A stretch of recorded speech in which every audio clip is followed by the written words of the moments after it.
How you doing? This is Ernst Harth, better known as the Great Child from 13 Ghosts, Minor 49er from Scooby-Doo 2, Monsters Unleashed, and a whole other plethora of characters. And you're listening to Don't Go Out There.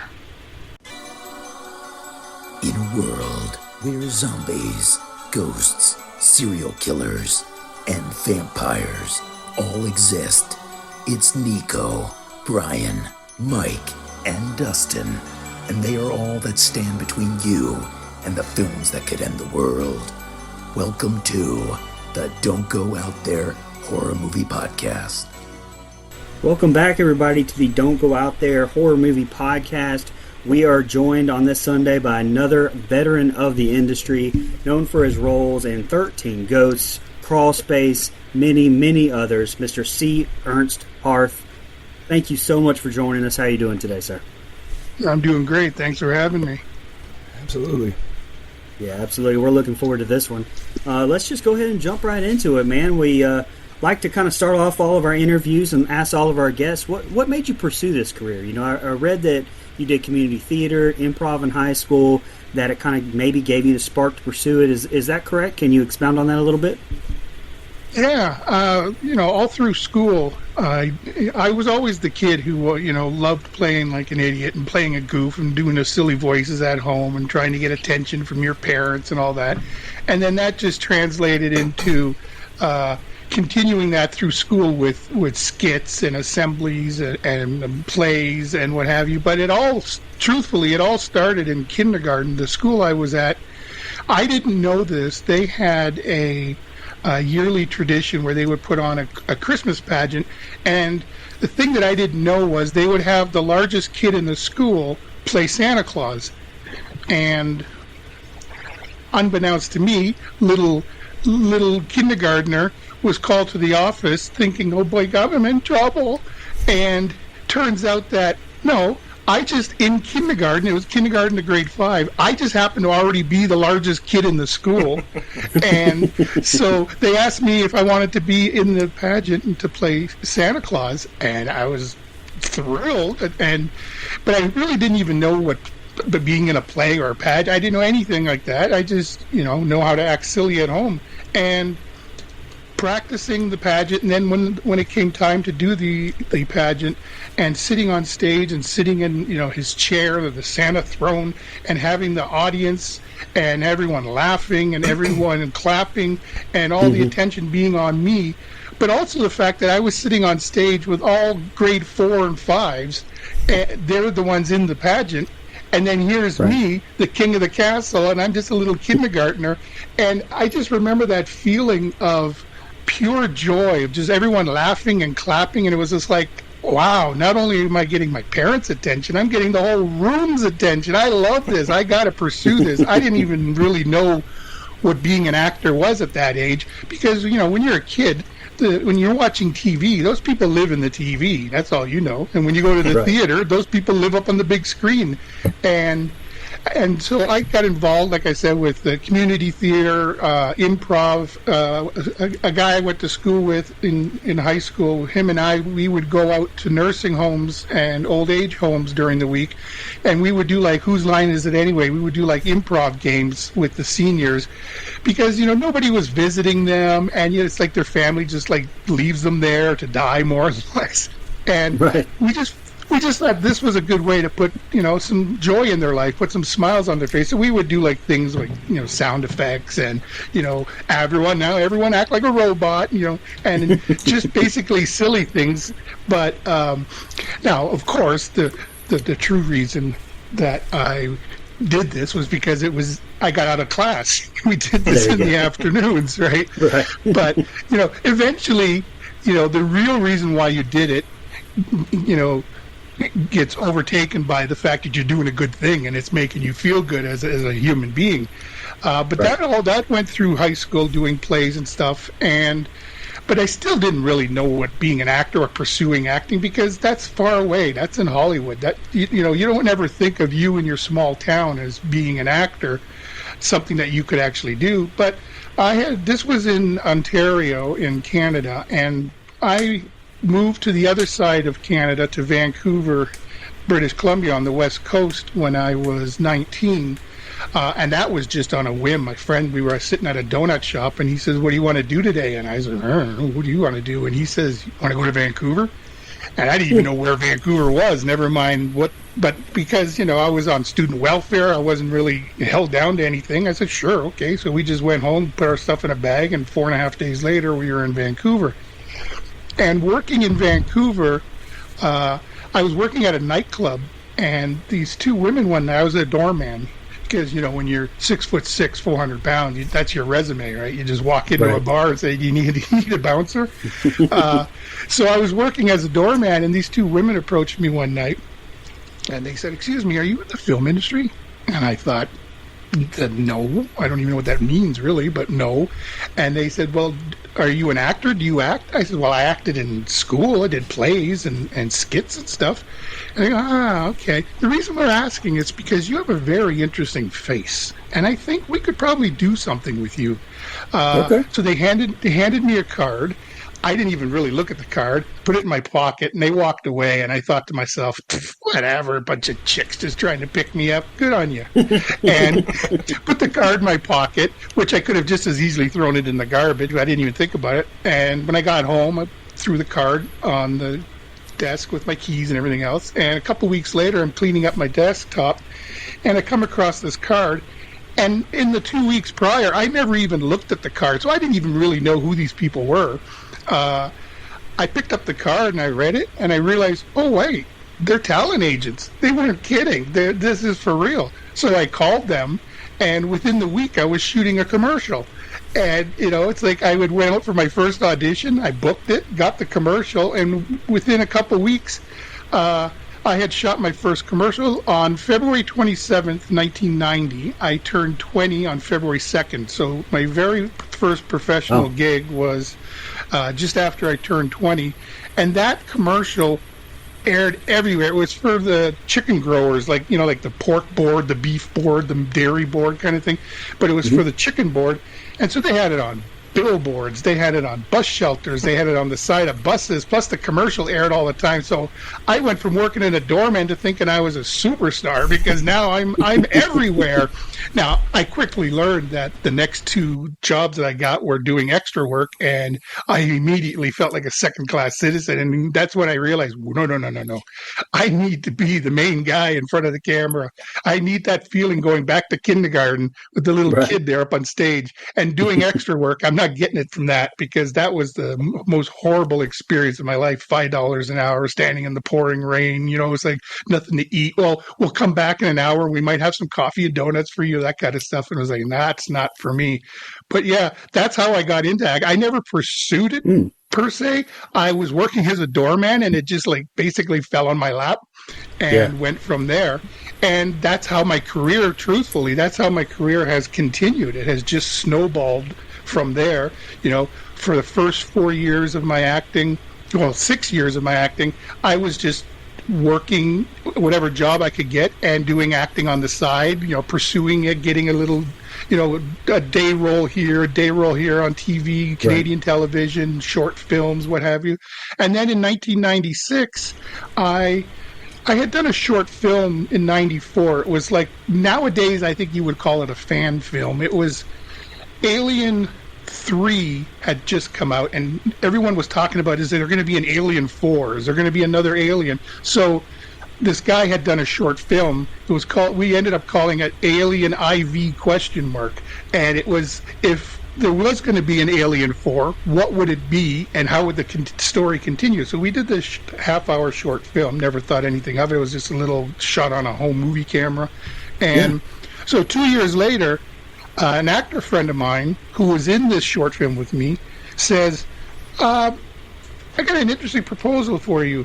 I showed this short film a couple years ago to a friend of mine, and when he was writing a script, he's writing a script for a feature film, and he couldn't shake your performance from this film from his head. So he basically wrote one of the lead roles, based it on you, wrote it for you. I've never met the guy, and all of a sudden I'm getting contacted saying, I have a lead role in a film for you. And that was where I had to make that decision of, am I going to continue working as an office manager and do some acting on the side? because I know my boss isn't going to give me 3 weeks off to go shoot a feature film, Right. because they'll be okay giving you an hour here and an hour there to go to an audition, and as long as you make it up later, you work another hour or whatever. But their main priority is that you work for them. They don't want you going to work somewhere. So I knew that he wasn't going to give me 3 weeks off. So I said to the universe, I said, okay, if this is what you want from me, if you want me to be this actor, then I'm leaving it up to you. I'm going to quit this job. I'm going to pursue acting full time. And went on and did the movie. And once again, like I said, the situation keeps choosing it for me. It's like, okay, now I guess I'm a full-time actor now. And I did that film, and then the ball kept rolling, and it's now here we are, 2025, and I've never stopped. And I guess that's what the universe wanted me to do. That's awesome. Incredible. Yeah. That's incredible. It sounds like the universe picked you and said, hey, this is what you're going to do. And, that kind of led into a very diverse portfolio of acting credits in both TV and film for you. Can you kind of talk a little bit about what's the biggest differences between the two? Do you prefer acting in TV or film, or do you have a preference? Well, the biggest difference is time. You're looking at in TV, they're shooting it, and they're shooting like half of a feature film in 8 days. Whereas, a film could be anywhere from, depending on the size of the budget, could be anywhere from 2 weeks to 7 months. Depending on the size of the film you're on. Like Scooby-Doo 2: Monsters Unleashed. I think from the first day that I went in for costume fittings and mold fittings and makeup tests and stuff to the last day of second unit was like 7 months.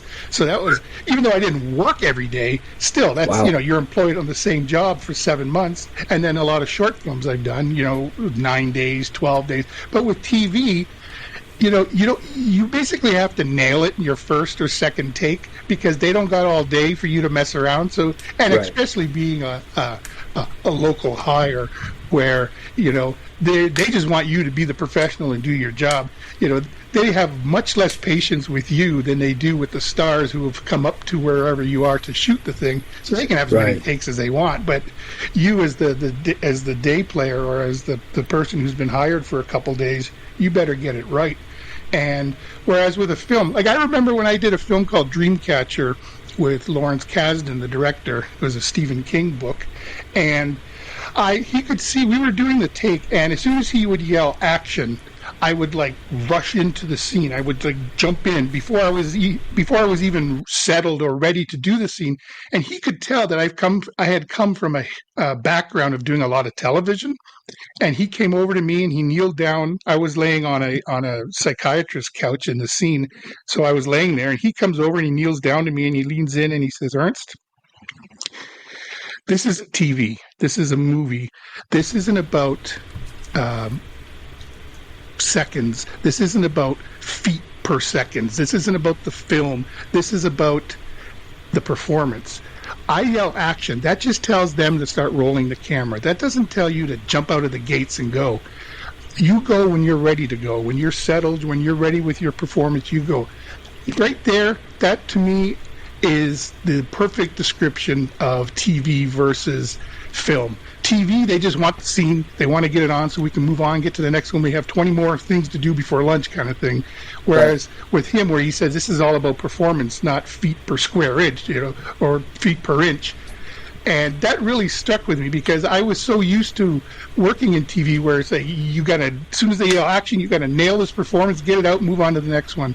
And with movies, you get a chance to explore. A lot of times they'll do a take, and then they say, okay, now let's do one for fun, or let the actors can just let loose on this one, and you can improvise or do whatever. You don't get a lot of that in TV because it's such a short schedule, and they have the ADs and the producers or the showrunners are always the taskmasters, going good enough, moving on, good enough, moving on. And that's the thing with films; it's never good enough. Especially depending on the director. You can have some directors where 50 takes, and it's still they're not seeing it in their head. And those are the days that are draining, because especially if it's a high energy scene and you're running around, and especially playing crazy over the top, larger than life characters, your performance is usually high energy. And then if you have a director who just wants to keep going and going and going, by the end of the day, you're like, I hate this career. I hate this job. Can I just go home now? Where in TV, it's the opposite. It's like, I hate this job, but not because of I'm exhausted. It's because I'm not getting to do it. It's like, in your head, that was okay, but I can do better. And they're like, no, it was good. Yet if you're sound or if you're camera, they always get another take. That wasn't good for sound. We need to go again. But if the actor says, I didn't really like that one, I could do better. No, we're good. Moving on. So that's another thing with TV. The sound guys and the camera guys always get another take. That was a little blurry. That was a little soft focus. We need another one. But if I say my performance was a little soft focus, that's good enough. Moving on. Because they can always cut around you too, especially as a local hire, as a day player. There's a lot of shows I've done, TV shows especially. One, they don't even credit you sometimes, even though you have a speaking role. They'll give the credit to like the main 6 actors in the episode. Especially back in the '90s. Nowadays it seems like everybody gets a credit, but in TV back in the '90s, especially, they'd have 20 credits after the show, and that was it. Most of the crew didn't even get a credit on television. So time is basically the biggest difference, is you get to actually do your job rather than race through it. Yeah. So one of my earliest memories seeing you was in one of my childhood favorite movies, the underrated Dudley Do-Right, with Brendan Fraser, Sarah Jessica Parker, Alfred Molina. I grew up loving the cartoon. I was excited for the movie, and I wore that VHS out. What was that experience like? How did that role come to be? Well, that was an interesting one, because I originally was brought in for the role of bartender, which was one scene where I'm basically in one scene doing my bartending, and Snidely Whiplash comes over, says, Shane. Well, at that time, it says, calls me over, and I say yes, and he says something, and then I basically, that's the end of the scene. And we did the audition, and Hugh Wilson, the director, who was also the writer and the executive producer, says, okay, let's do it again. We're doing real good here. So we did it again. He goes, I really like you. I like your energy. You're a lot of fun. He says, leave it with me. And I left the room. He said, leave it with me. Okay. So I thought, well, maybe I'm going to get this bartender role. Well, what leave it with me meant, I'm going to go home and rewrite the script, and you're going to be one of the main Snidely's bad guys, and I'm going to put you throughout the film, and you're going to be named Shane, and you're going to be one of the supporting characters. So that was like, what? You mean I go in for 1 day's work, and I end up leaving with 30 days work? It's like, that's a pretty good audition. And then to get to set, and you have all these big names, Brendan Fraser and Sarah Jessica Parker and Robert Prosky and Alfred Molina and Alex Rocco, and it just keeps going on and on and on, all these names and faces that I grew up with.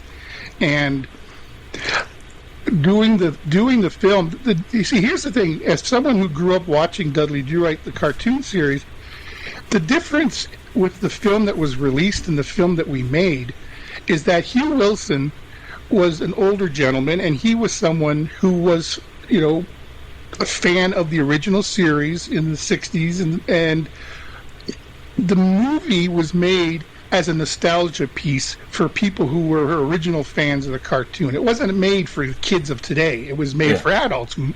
And so it had a lot of adult humor. It had jokes about the New York Times. There's one part where the character, Nell, played by Sarah Jessica Parker, her father ends up retiring and going to Florida, and turns out that he's living at a gay bar. He works at a gay bar as a bartender, and so there's a whole scene of that. And then there's another part where Dudley gets boxed up and shipped off to Cuba. I mean, it's a whole other movie, and it's like all adult jokes, and it's all adult oriented. And he presented that film that he made to Universal, and they're like, what's this? and they had test screenings, and people were coming out in the test screenings, and on their cards they would write like, "My kid didn't understand any of those New York Times jokes," or "This seemed very adult oriented. I don't want my kid watching this kind of film." And Universal got scared because they're like, "Wait a minute, this is almost like we were expecting another George of the Jungle," because that was the same Ward films, and all of a sudden here's this film with all these adult jokes and adult humor. And so they made Hugh Wilson go back and reshoot probably 40% of the film.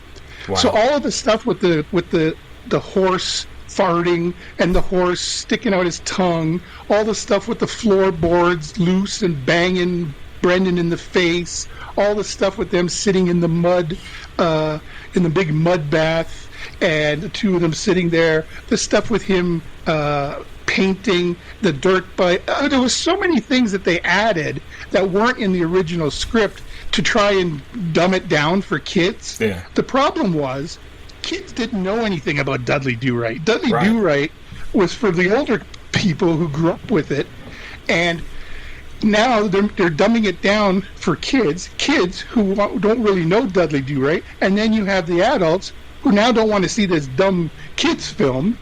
And then on top of that, Universal was in the middle of spending all this money to build the Whiplash Falls or whatever it was at Universal Studios Park. They were building this big, what do they call it? A flume? Water flume? Yeah, like a waterfall thing, yeah.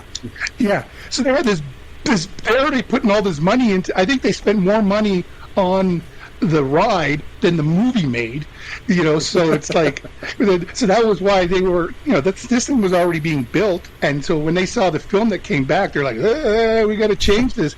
But the film was probably the funniest film I've ever worked on. I remember Alfred Molina.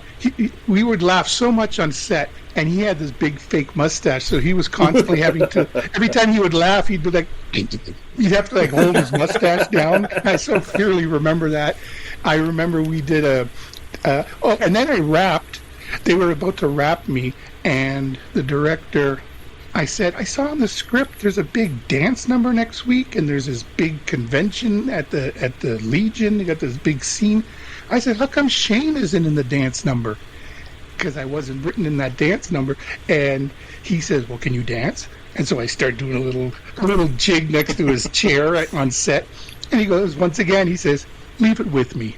And because I remember what "leave it with me" meant at the original audition, so next thing I know, the next morning, which is a Saturday morning, I get a call that says, "Hi, Teamster will be by in about an hour to pick you up for dance rehearsal." I was like, well, I guess I'm not wrapped. And I go to dance rehearsal, and they've been working on this thing for weeks because they got all the dancers, and there's that big dance number in the movie, and they've been rehearsing this choreographed piece, and all of a sudden here am I showing up 2 days before we're going to film it, and they start giving me all these things to do, and Adam Shankman, the choreographer, says, "I don't know how we're going to place you in this." And I said to him, because I was watching them and they're doing all the 8 counts and everything, and I'm thinking, oh my God, I can't keep up with this. I'm not a dancer. I don't know how, 1, 2, 3, 1, 2, all this stuff. So I said, here's my idea. How's about all the guys are doing their dance bit, and then Shane could be like 2 steps behind everybody, basically with his arms outstretched, running after them like, "I want to be part of this too, but I don't know any of the dance moves, so I'm just going to be flailing around back here." And that's basically what you see in the whole dance number. It's just me running around, I want to join in. And because I didn't really have anything to do special in the dance number other than run around, and they decided at the end, okay, then how about when Snidely and Dudley are fighting over Nell, and they're doing the tug of war back and forth. How about we get one of the other dancers to snag her? They can crash into each other, and then they'll give you Sarah Jessica Parker, and you can throw her up on your shoulder and do the whole ta-da. Nice. And so by saying to him on Friday, "Why can't I be in the dance number?" And now here we are Monday, and I've got Sarah Jessica Parker up my shoulder, all because Nice. I wasn't ready to go home. And I remember her after a few takes, she says to me, "I hope I'm not too heavy for you, Ernst." she's like, I don't know, 80 pounds or whatever it was. Hey, I'm just throwing her up. And I said to her, no, I've had hairstyles that have weighed more than you. And all of a sudden, her drag queen hairstylist from New York comes running over and he says, really? And I said, hairstyles, not hairstylists. Oh. Man, Ernst Harth is winning at life right now, it sounds like. And so then at the end of that, we ended up going off and having a big cast dinner at this big fancy Italian restaurant. And I was so thrilled to be part of the gang. You know, I was supposed to be wrapped and gone home on my life. My life was supposed to have gone on. And now I'm still part of the gang. And we're the Adam Shankman, who's now a big-time director. He directed Hairspray, the musical, and a bunch of other films. He was just a choreographer then. So he was at this dinner. All the main actors from the big dance number were at the dinner. And so we're eating this dinner. There's probably, I don't know, 20 people around this huge table in the middle of this Italian restaurant. And I was just feeling so powered by the fact that I got myself more work on this film. So I'm going to the bathroom, and I walk by the waitress, and I say to her, here's my credit card. When I'm going to go to the bathroom, I want you to put the dinner on my card. It's like this big, huge cast dinner for 20 people. I go, put the thing on my card. And I go to the bathroom. I come back from the bathroom. I'm like, this is the Potter move. I know what I'm doing here. So she gives me the receipt, and the receipt's like 2 feet long, right? And I'm signing the thing. I hadn't even looked at it yet. I'm like signing it, and then it said tip, and I put a line through the tip, and I just signed it. And I think it was $978, and this is in 1998 or 7, so it was a pretty big dinner. And they were ordering bottles of wine, all these special and so at the end of the meal, and the whole rest of the meal, I'm just sitting there. I got a secret. So finally they call the waitress over, and she says, I think we're about to settle up for the evening. And she says, no, that's fine. Mr. Harth took care of everything. And they're all like, what? What? And all of a sudden I see like the whole table turn, because I'm sitting at the edge of the table. So they all turn to look at me. And I remember Sarah Jessica, she's going, oh, Ernst, no. And now I was starting to get pissed off inside my head, because now it's like, hey, just because I'm a Canadian actor, I'm a local hire, doesn't mean that I don't make money and that I know how to control what I'm paying. And if I want to choose to pay for this, I can pay. I was getting frustrated because they were getting mad at me for having paid for dinner. And I said, if it makes you all feel better, you guys can take care of the tip. Nice. Because I didn't pay for the tip, so they took care of the tip. But she's like throwing 50s at me. It's just like, please, no. And I said, keep it. I paid for it. But because of that, they ended up having a private party over across the street at the hotel where they were staying. And I got invited to go along. And next thing I know, we're playing, that game, I think it used to be called Celebrity, where they put a bunch of names on pieces of paper with names on it, and they put them in a big bowl. And then the different people from the different teams would pick out the thing, and you'd have to get your partner to say the name of the celebrity. Oh, yeah. But, you couldn't say their name. So right. It's funny, that was so we're talking more than a quarter of a century ago, and I still remember so many moments from that. And it turns out that Sarah Jessica Parker ends up being my partner in this game, so it's her and I. Nice. And this was great because it gave me such an insight into her, because I pick out the thing and I look at it. Sorry, I'm backwards. She picks up the paper, and she's giving me the clues, and she says, okay, talk show host, like Leno, but much funnier. And I went, Letterman? And she goes, right. It was just hilarious to see that was how she thought of Jay Leno. Was like, he's a talk show host, but funnier than Leno is what she said. And so I remember that. So we had all these things going back and forth, playing the game, and then her and I ended up winning. And it was just like this moment of like, you're living in such a surreal moment of, I'm just one of the gang here, all because granted, Could I really have afforded that dinner? Well, not really, but I made enough money on this film that I could pay for it. So, but I remember then at the end of the film, we're at the wrap party, and I didn't know that Matthew Broderick was in Pittsburgh shooting Inspector Gadget, and he flew in from Pittsburgh for the wrap party to Vancouver for the Dudley Do-Right wrap party, and I'm at the wrap party, and all of a sudden I hear, "There he is! Come on, Matt! Come on, Matt! There he is! There he is!" And I look, and she's dragging Matthew Broderick across the dance floor to me. She goes, "Remember I was telling you about the guy who paid for dinner, about the whole dinner who paid for it? This is Ernst. This is the guy. This is Ernst." And I look at him and I go, "You're familiar. Your face rings a bell." And he says, "Craft Services." And I'm like, "Craft Services, that's right. You was the one with the artichoke dip? That was so good." And all of a sudden she's looking at both of us. She's like, "Oh, that was the worst thing I ever did, was introduce you two together, because now we're just going off on this improv thing in the middle of the dance floor." But yeah, that was a great experience. I wish the film we made was the film that had been released. But here's the funny part of that. You know how when a movie comes out, they put together like a novelization of the movie, and then you can go buy the novelization of if you're a guy who's a reader, you can read the film. Well, right. Because they do so much of that stuff in pre-production, when the film is still being made, they already got to get this stuff going.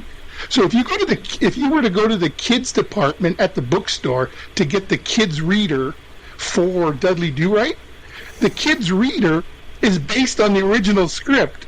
So you go to the kids section in the bookstore to get the Dudley Do-Right reader for your kid, and you're reading through this thing, and it's like, gay bar shipping him to Cuba. It's like, what is this? It's so hilarious to me, is that the reason they changed the film was because they wanted to make it more kid-friendly, yet the book that they released to the kids section in the bookstore was based on the adult version. And to me, that will forever be the funniest thing about the film, was that the reason they changed it is that, well, too bad. Now you have all these confused kids running around going, "This is the movie I saw." But yeah, that was a fun movie to work on. It was a hard movie because there were so many extras. I mean, like the bad guys, there was like 1,000 bad guys in some scenes, right? So it's like guys dressed in black as far as you could see. So, there's the logistics of all that and all the costuming. And I mean, there were days where there must have been 300-400 people on set. And then there were days where it was like, we'd take all those hundreds of people, we'd go out to this location about an hour and a half out of Vancouver, and then it'd be pouring rain. So then you'd be sitting in your chair all day waiting for the rain to stop so you could shoot, and then you'd have to go back the next day, sit in your chair all day. And finally, they'd set up a big tent on set, and they started shooting things that would have been interiors, just so we could be shooting something, because we're sitting out in this field waiting for the rain to stop. I think we sat there for like 5 days waiting for the rain to stop. So it's that's always the behind the scenes stuff that nobody knows. But when you see a film, you're like, you don't know. When you go, "That's my favorite scene in the movie," and you're thinking, well, yeah, that was the hardest scene in the movie to shoot, or that was the worst scene in the movie to shoot. And that's still to this day is the hardest thing for me, is being able to watch something that I worked on and enjoy the story just for the story. Right. Because for the first few times I watch anything I've done, I'm critiquing myself. I'm like, "Oh, why did I say it that way? Why did I do it that way? I should have done this. I should have done that. Why did they use take 2? Take 3 was so much better," all those things. And then I start to be able to let go of myself. But now when I'm watching something, then it's like, "Oh, yeah. That was the day that the guy was sick, and so they brought another guy. Oh, and that was the day they had that great soup at Craft Services." It's like the stuff that goes through your head when you're watching a movie. So thankfully, I like myself, and I like watching myself, so I can get through the 9, 10, 12 viewings it takes for me to actually get into the story. My wife always laughs. She says, "Oh, honey, your favorite person's on TV." I'll come in the living room and there's me on TV. So, you spoke about the studio kind of meddling with Dudley Do-Right. Sounds like another franchise that they did the same with. Another part of one of my childhood favorites was Scooby-Doo, and you played Minor 49er in Scooby-Doo 2 Monsters Unleashed. That's definitely a movie I have on my list for us to review one day. How did that role come about, and do you have any fun stories about that one?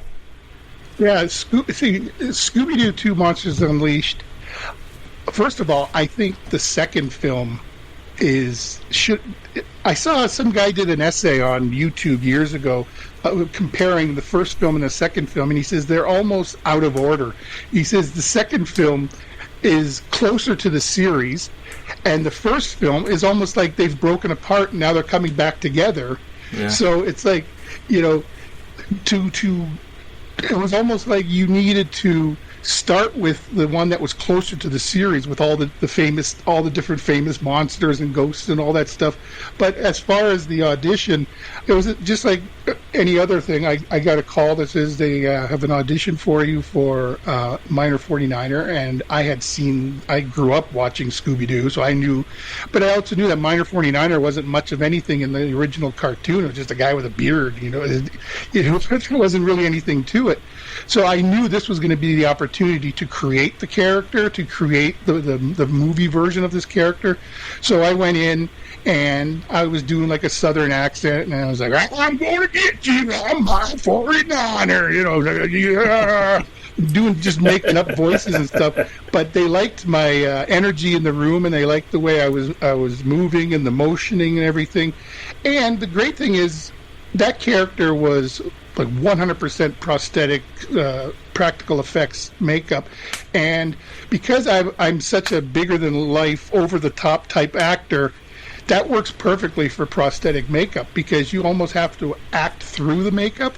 Actors who are very subtle in their performances, and they come across very wooden, like their face isn't even moving, because if you smile, you can't just you have to because it has to break through and I'm good at that, and I think that's why we had probably 3 or 4 makeup tests, and all the monsters that you see in the Coolsville Museum, all the different costumes that are in the museum at the beginning of the movie, well, there were actors hired to play all those monsters. And so when we started the makeup tests and the camera tests, there were like 12 different actors playing Chickenstein and playing Redbeard's ghost and playing the witch doctor and there was all these different monsters they had hired, the creeper, and as it went along from one makeup test to the next makeup test, either because of cost or because they didn't have the script or they didn't know which way they wanted to go.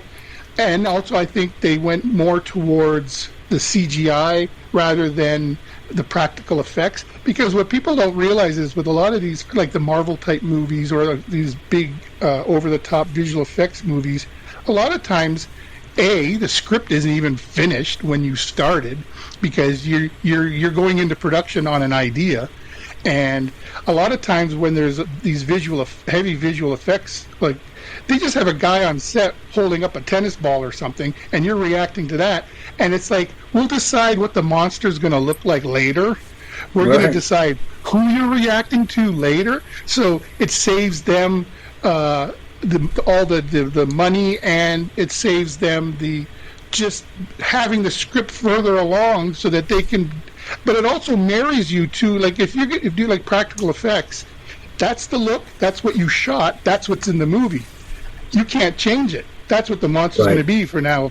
Whereas if you just have a guy standing there with a tennis ball, you can create whatever you want by the time the film comes out. And I think that may have been with the tar monster and the cat and cotton candy glob and all these the 10,000 volt ghosts. They can create that after the fact.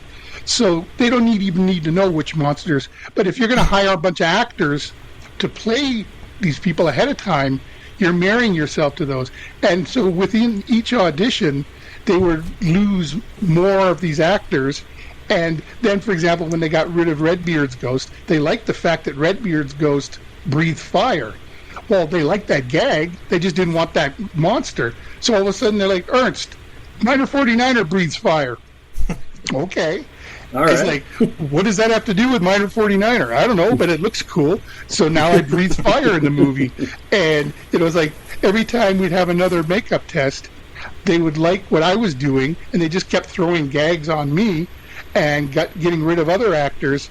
And by the time it came to film, I had probably 6 hours of makeup on, and then 2 hours it took to get into my wardrobe and everything. So I was like 8 hours into the workday before I even went to set every day.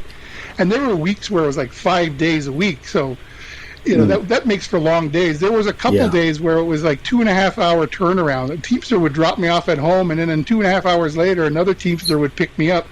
And it was like, do you really think I slept? Really? Do you think? Yeah. No, because you're so wired from working all day. You know, you basically, and then you get back in the car. And I said, can I just stay on set? Can I just stay in my trailer? And they're like, no, because you have to leave set for the clock to stop. Otherwise, the clock keeps rolling. You know, and if I just stay in my trailer, what am I working now? 20 times overtime? You know, they're not going to do that. But it was a hard one because I had. First of all, I had lost maybe 200 or so pounds since doing 13 Ghosts. Wow. And now the first thing they say is, we need you bigger. So they're going to build me a fat suit. So it's like, oh, great, I can't win. I just took off 200 pounds and I got to put it back on. So because of all that, they had me wearing a cool suit, which I learned was designed for the soldiers in Kuwait during the Middle East War, because it was so hot there and they have all their gear and everything on. And so I had basically like these veins of ice cold water running throughout my body to keep my body temperature down. Then they put the fat suit on top of that. Then I had on these pants that had a smoke machine in the crotch, had fiber optic lights sewn into the pants. Then I had the shirt. Then I had a 35-pound air bladder stomach that was velcroed to my chest and then hung, so it looked like I had a big jiggly tummy with hair on it and everything. So then I had that, then the shirt, then the vest, then the jacket, then I had the big hands that went down to my arms. Everything was covered. I had big custom boots made, and the 5-piece application, and then the big mustache, the big beard, the big hair. Then I had a big full-size hat with a working lantern in it, and it was just. And then I had these contacts that they covered the entire eyeball, and so now that was covered. So the only part of me that existed was a little pinhole in the middle of each contact lens. Yeah. And so my wife would come to work with me. She was my assistant on set.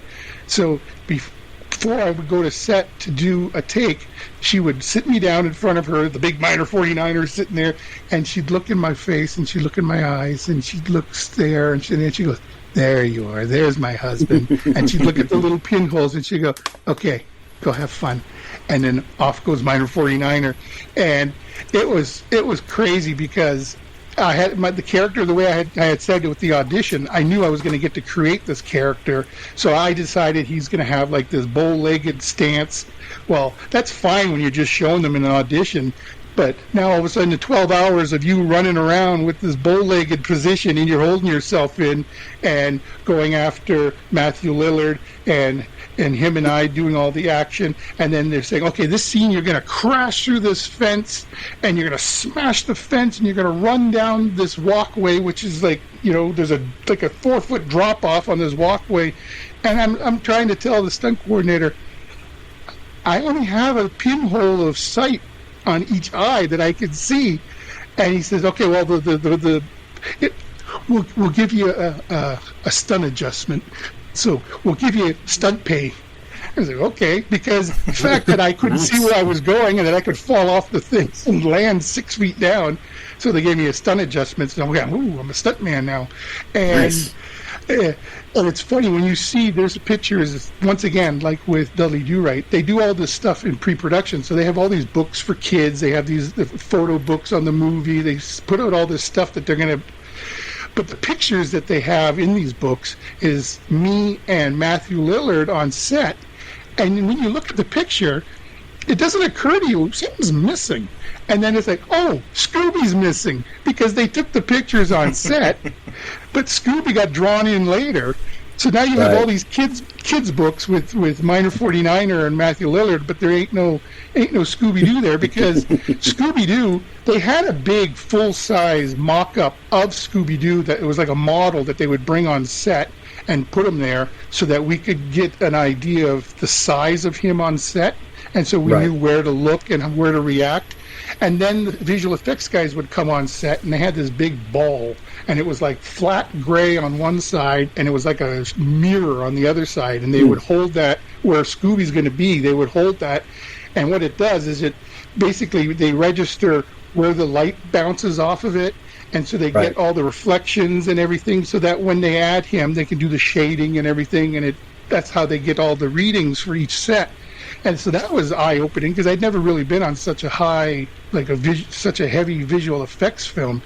But those days were crazy, because you would work some days, and then you'd see the film, and you're like, that was like an entire day of shooting, and it's like, half a second of film, because it was all about the visual effects. It was all about, and sometimes you're talking like 3 hours setup for a shot. And then you're basically a well-paid cat, because you're just on set following this little red laser light. Like, you're a well-paid cat dressed up in makeup. But it was a hard film, but it was a lot of fun, and to be part of such a franchise that everybody knows, Scooby-Doo. Yeah. And then after that film, I got to be in the third film. It was a different cast. It was the third and fourth films that they did. It was as if they went back to high school and showed how Mystery Inc. formed and how they came together. So they had hired younger actors to play them as teenagers, and I got cast to be the red herring, the guy you think is the villain, but it turns out he isn't the villain. He's just, it turns out, a janitor who wants to be America's next dancing star, because I have a big velvet cape, and they see me dancing down in the boiler room of the school. They see me dancing. Well, I'm just recording my audition for America's next dancing star, and so they think I'm the bad guy. But it was cool, because I got to be in two Scoobies. I got to be with two different Scoobies, because the one Scooby was Frank Welker, and the other Scooby was Neil. My brain just died. Neil from Australia. Neil Fanning, who did the voices in the film. And that's a cool story, too, because he got hired in Australia. He's an Australian actor. He got hired in Australia to be the on-set voice for Scooby, so the actors could have someone to react to and to react to his lines. And they liked him so much that he ended up being the voice in the film. And then they brought him to Canada to be the on-set voice. And that was weird, because you'd be doing a scene with Shaggy and Scooby, and you'd be reacting to where Scooby's supposed to be, but then all of a sudden you'd hear Neil doing the voice on the speaker over in the other corner. So you immediately I would react and look over where the voice is coming from, and then they'd go, "Cut! You got to keep looking where Scooby is. The voice is over there." And it's like, oh wait, I'm a professional. I should know how to do. This. Whereas, like I said, on the other one, it was Frank Welker doing the voice, and so to be part of that franchise has just been great. And it's been one of those films. Now it's been out 23 years, whatever. It's one of those films that it seems to have gotten bigger every year that it's been out, and now you have a new generation. You have the fans of that film, and their kids are now fans of that film. And because Scooby-Doo is timeless, it's the same characters that have been running around after these monsters. And I like to think that Scooby-Doo is like a gateway drug to horror. It's where kids, it's the first time kids get a taste of monsters and ghosts and everything. And it's like, I think something that leads. So, because I know a lot of people who are fans of Scooby, and then they also tend to be big fans of horror as well. Yeah. Absolutely. So that was and my wife, let's just say my wife, she has her wedding ring, a really nice wedding ring that I got her thanks to Scooby-Doo. So since then, she refers to her ring as her Scooby-Doo ring. Nice. Yes. I mean, Frank Welker's a legend. I would love to meet that guy one day. So, one movie that we have reviewed on the show, you talked about your job as a doorman at a club where you were discovered. It sounds like the universe was talking again, because in the movie Valentine, you played the doorman. Another underrated movie with a very solid cast. Can you talk about that one a little bit? Yeah, that was an interesting one because it was Jamie Blanks. I think he had just come off doing Urban Legend, Right. and a lot of the cast in that were a lot of the up and coming stars of the day. You know, Katherine Heigl and Denise. My brain Richards. just died. Denise Richards and even David Boreanaz and all of the females in that film. And then they were doing a big scene. There's that big mansion in the film where they have this big party and all this stuff. And so the scene that I was hired for was that big party that they have at the mansion. Well, originally, you saw, leading into that party, you saw the people approaching the mansion, you saw them lining up, and then I was handing out at the front door, I was handing out those cherub masks that the killer in Valentine wears. I was handing those out to the people. It was going to be like a masquerade party, so I was handing those out at the door, and people were coming and I was checking their names off and giving them the masks. But as the day went on, the day was going longer and longer, and we hadn't shot any of the introduction stuff. We were so busy shooting the actual party, you never got to see. So by the end of the day, they came to me and they said, we've run out of time, and it doesn't look like we're going to get to shoot any of the exterior stuff from the party. So all of a sudden, all the stuff with the cherub masks, all that stuff, I think because of time, that they ran out of time, and they decided, you know what, we don't need any of that. They don't need to see people handing out the masks. It would be more interesting to just all of a sudden have people with masks on, and like, well, was that the killer? And so I was brought in to do the master, the big. I think they do on film sets. You do the big wide at the beginning of the day, so to establish my character outside the door. You see me in the back of the party scene. You see me at the door with a clipboard checking people's names. And as it turned out, that was all I ended up doing, because all the stuff that I was hired to do ended up not getting shot. Basically got cut from the film. And so I'll tell you, you see like the left side of my face, you see my ear. And I'm telling you, it's the best paid ear in Hollywood, because I have gotten residual checks constantly, because that film plays a lot, especially around Valentine's. Yeah. So I'm constantly getting residual checks for my left ear, because that's all that's left of me in the film. It's just me in one shot. You see me way off in the background checking a clipboard, and from then on it was like, hey, I'm in Valentine. I got the checks to prove it.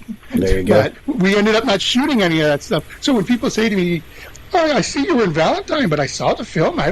Well, you didn't look close enough. If you look way back there, you might recognize that ear. So 2001, wasn't the only thing you worked on. You also played the great child in 13 Ghosts, a movie that I love. It's got a stacked cast. I mean, Tony Shalhoub, Shannon Elizabeth, Matthew Lillard, F. Murray Abraham. How are those people to work with, and do you have anything that stands out from your time on that movie? Well, like I said with Scooby-Doo about it getting larger and more successful and becoming like a fan favorite and a cult classic, I think 13 Ghosts is of any film that I've been in, that one is definitely become bigger and more popular every year since the film came out. I mean, it was considered, almost considered a flop because, it didn't have blockbuster numbers. It's always crazy to me. It's like, well, it made back the money that you spent on it. To me, isn't that a success? I've produced films. I know that if I put in 10,000 and I get back 20,000, to me, that's a win, right? Yeah, but with Hollywood, it's like, unless it came back with three figures, it's not 100 million, then it's not a hit. But that film, first of all, just like with all these other films, what you end up shooting and what the production you go into is never the production that it ends up being. When I first auditioned for that film, they wanted a character who was called Couch Potato. They brought me in. It was just basically a big old fat guy sitting on a couch who ended up dying sitting on this couch and is now in the afterlife still sitting on this couch. And it was more or less a sight gag. In the original script, I got probably 6 or 7 scripts different versions of this movie, and the first version was so different. I mean, there's a version written by James Gunn. There's another version written by a whole bunch of people, because what you don't realize is we only know the finished product of any film that we see out. Right. You have no idea how long these films have been in gestation. You know, some of these films, they've been writing and working and rewriting for 10, 15 years. And so there's like a whole laundry list of people who worked on these movies. And then they have, they have the hired guns in Hollywood who are famous for writing action or writing comedy. So they'll bring them in to just pop up a scene, make this scene funnier or make this scene more action heavy. And so when the first script, I was more or less a sight gag. My character didn't show up until the 84th minute of the movie.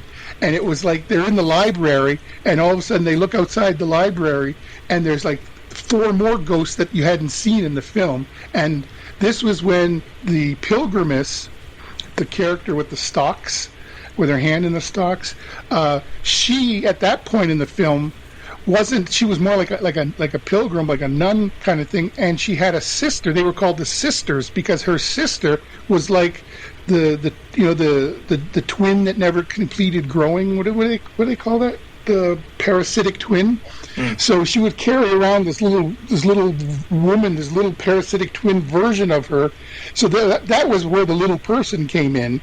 There was no me as a baby and my mom as a little person. It was the sister, and her little sister was her parasitic twin that she carried around in the film. So you saw them standing there, and then you saw me sitting on this couch. And my big gag was that you saw my shirt was going up and down as I was sitting there, and then all of a sudden you're like trying to figure out what's going on under my shirt, and then all of a sudden a rat comes out of my eye socket, and you basically realize that I'm just this human shape held together by the clothes that I'm wearing, but underneath me is basically just rotted out, and it's just nothing but rats. And I've started to melt and grow into the couch kind of thing. So there was not much I could do because you can't run around with a couch stuck to your ass. So it was like a sight gag. It was like one shot of me sitting there on this couch. But through the process of makeup tests and what have you, they started changing the concepts of the ghost. And all of a sudden now I was a guy who was into BDSM, and I had this woman who was a dominatrix, and she was a little person, and I had her in a harness that was attached to me, and I basically got so I basically came and got so excited that I fell asleep and passed out on her, and that's how she died. And so this weird storyline, and then somehow that turned into, now I'm a baby, and this little woman who's hanging off the side of me, now she's my mother. And it was almost as if the ideas kept changing, because the more they saw of me, I think they started going, no, he looks more like a baby. We should have him dressed up as a baby. And then who should she be then? Well, that'd be funny if she'd be his mother, because that would be funny to this big guy and his little thing. So that starts changing. And then we're standing there after the third character, and I'm talking with Steve Beck outside the trailers. And at that time, I had a pretty good afro of hair. And I'm standing there, and we're trying to decide what kind of look to have for the great child. And Steve sees Shannon Elizabeth walking by. She's on her way to the makeup trailer, and he calls her over, and he says, "Shannon, come here. I'm going to just throw a question out to you. What kind of look do you think we should have for the baby?" And she's looking at me, and she's looking me up and down, and which feels weird. You're standing there in your underwear, and you have Shannon Elizabeth looking you up and down instead of the other way around. And she goes, "Oh, you know what would be good? Do you remember, I think it was in the 60s, they had this cartoon character. He was like a really big, fat duck, and he had a big diaper, and then he had like a bonnet, and he had like a big tuft of blonde hair on top." And we're looking at each other, and Steve says, "Baby Huey?" And she goes, "Yeah, Baby Huey. He should look like Baby Huey." Next thing you know, I'm off to the makeup trailer. They're shaving my afro off, and now they've just left me with a tuft of my hair in the front. And now I got to go get my hair dyed blonde.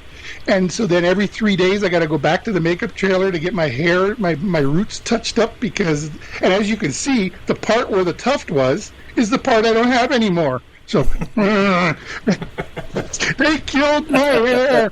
But so now for 3 months I'm walking around looking like a poodle's ass because I got nothing but this curly blonde tuft on my forehead.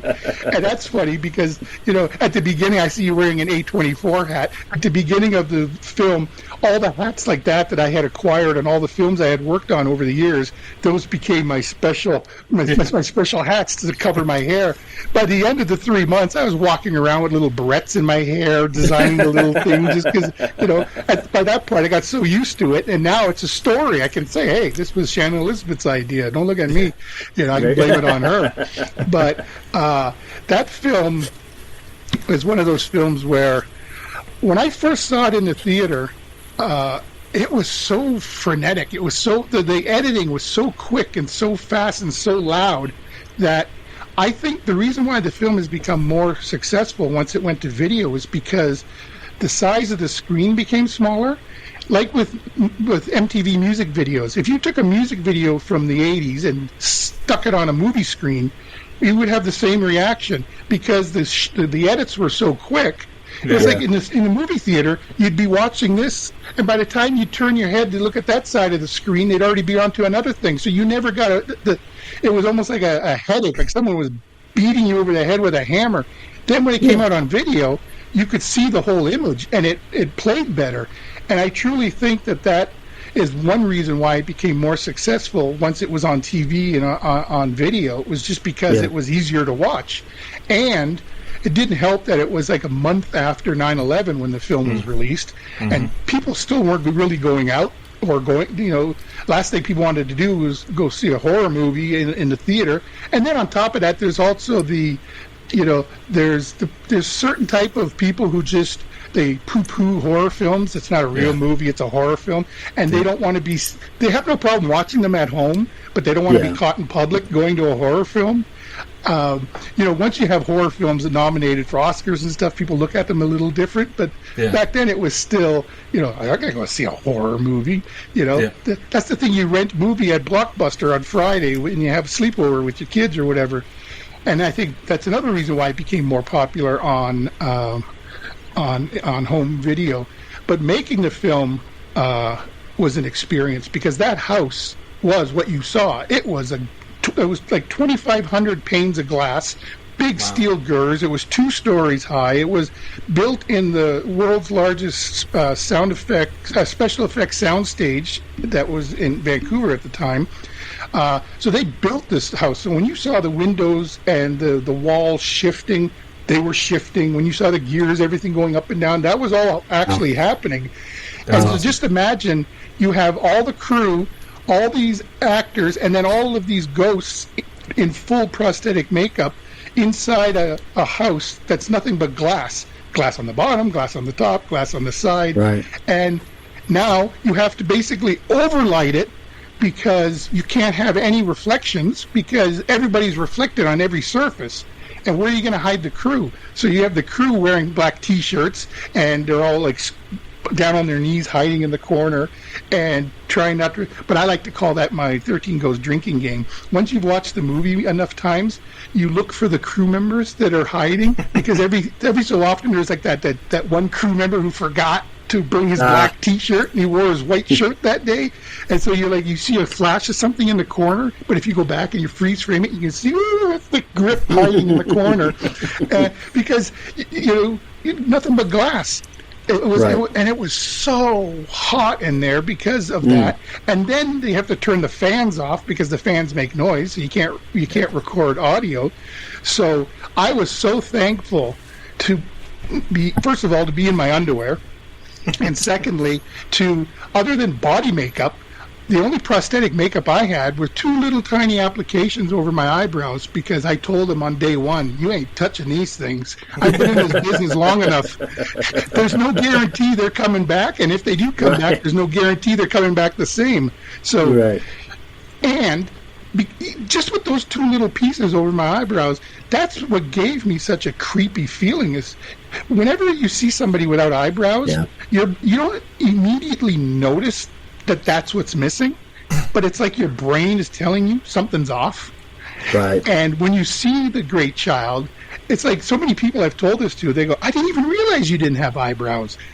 No, because you don't. You just know something weird about this guy. And that was the only thing I had covered. But then they had painted my body completely white with this white paste. They had these big horsehair brushes.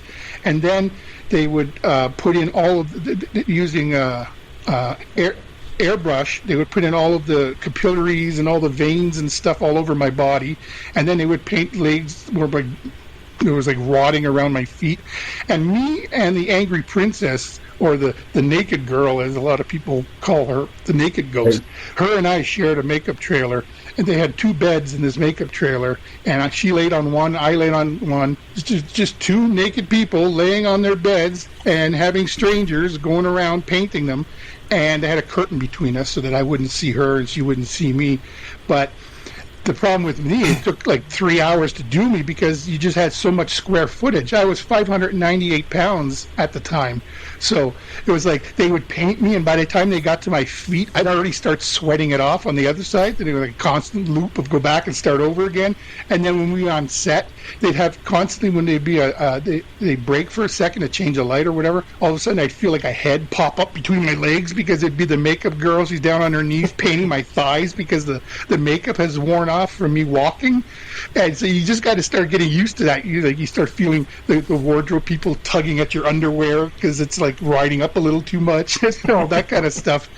But it was great because that was the first time I worked with Matthew Lillard, and then on Scooby-Doo I got to work with Matthew Lillard again. So we knew each other, but at the same time, not really, because he knew The Great Child, and now he knows Minor 49er.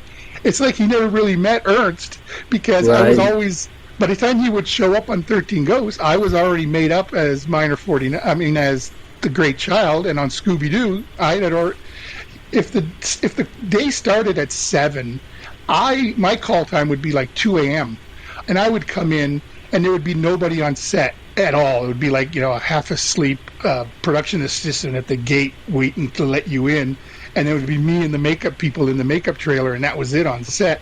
So by the time someone like Matthew Lillard shows up, I'm Minor 49er already. And plus, I was smaller, and I remember on the one day he said, I'm sticking around because I want to see what you look like. Just even a guy who's worked on 2 films with doesn't even know what he looks like. I remember even the lady who put my contacts in for the entire film, on my last day, she says, I have worked with you now for how many months? I have no idea what you look. It never occurred to me that she never met me. She had met Minor 49er for the whole film. So she's talking to me, and we were like friends on this film. But I'm not until the last day. She said, I'm staying around until you get your makeup off because I want to know who I've been talking to for 7 months.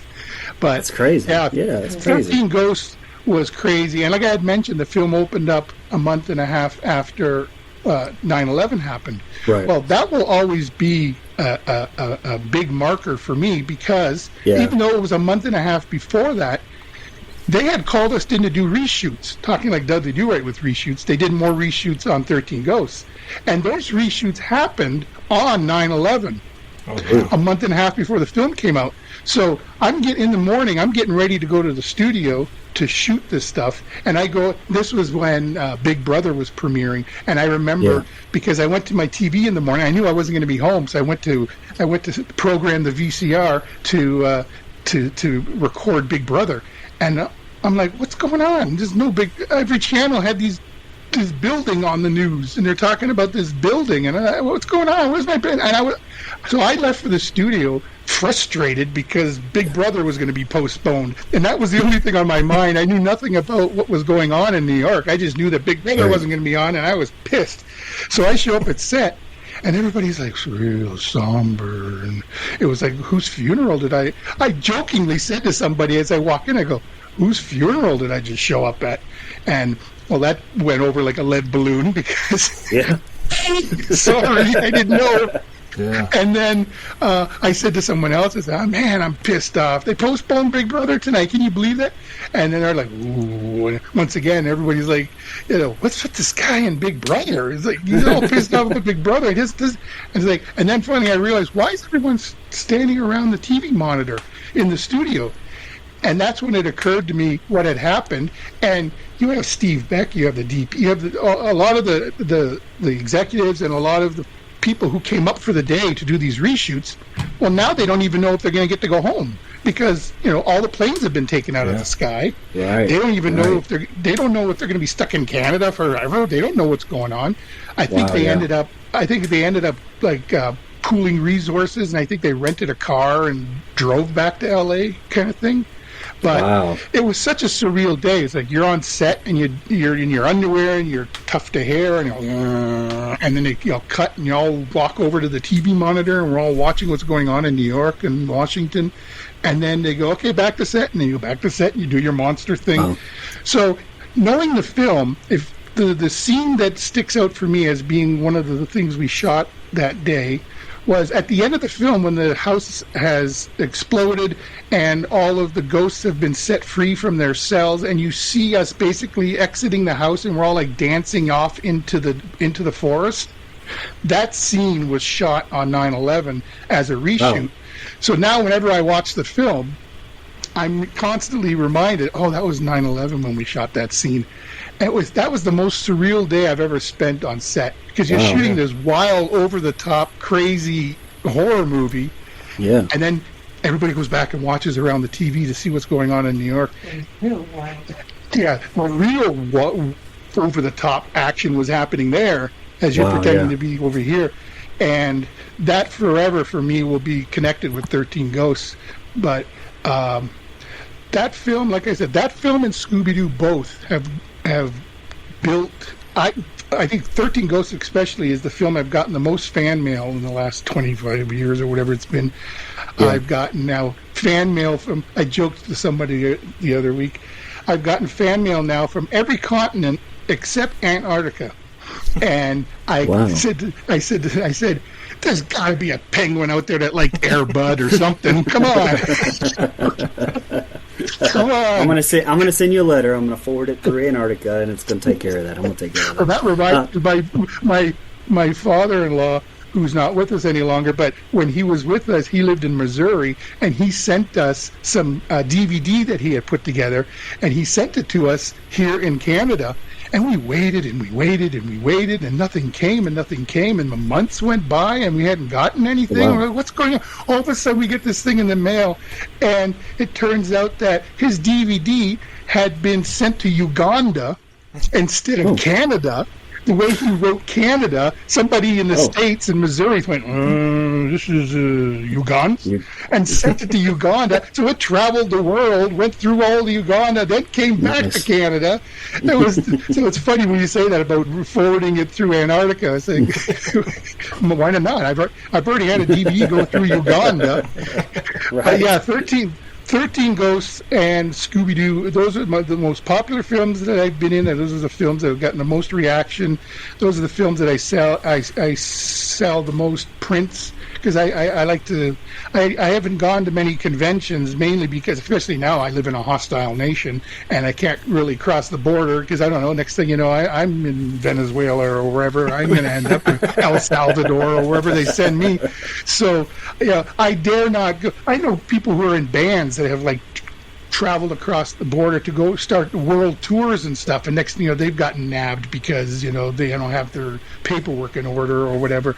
So because of that, I've got all of these. I've got hundreds of prints that I had made up for these conventions that I was supposed to go to.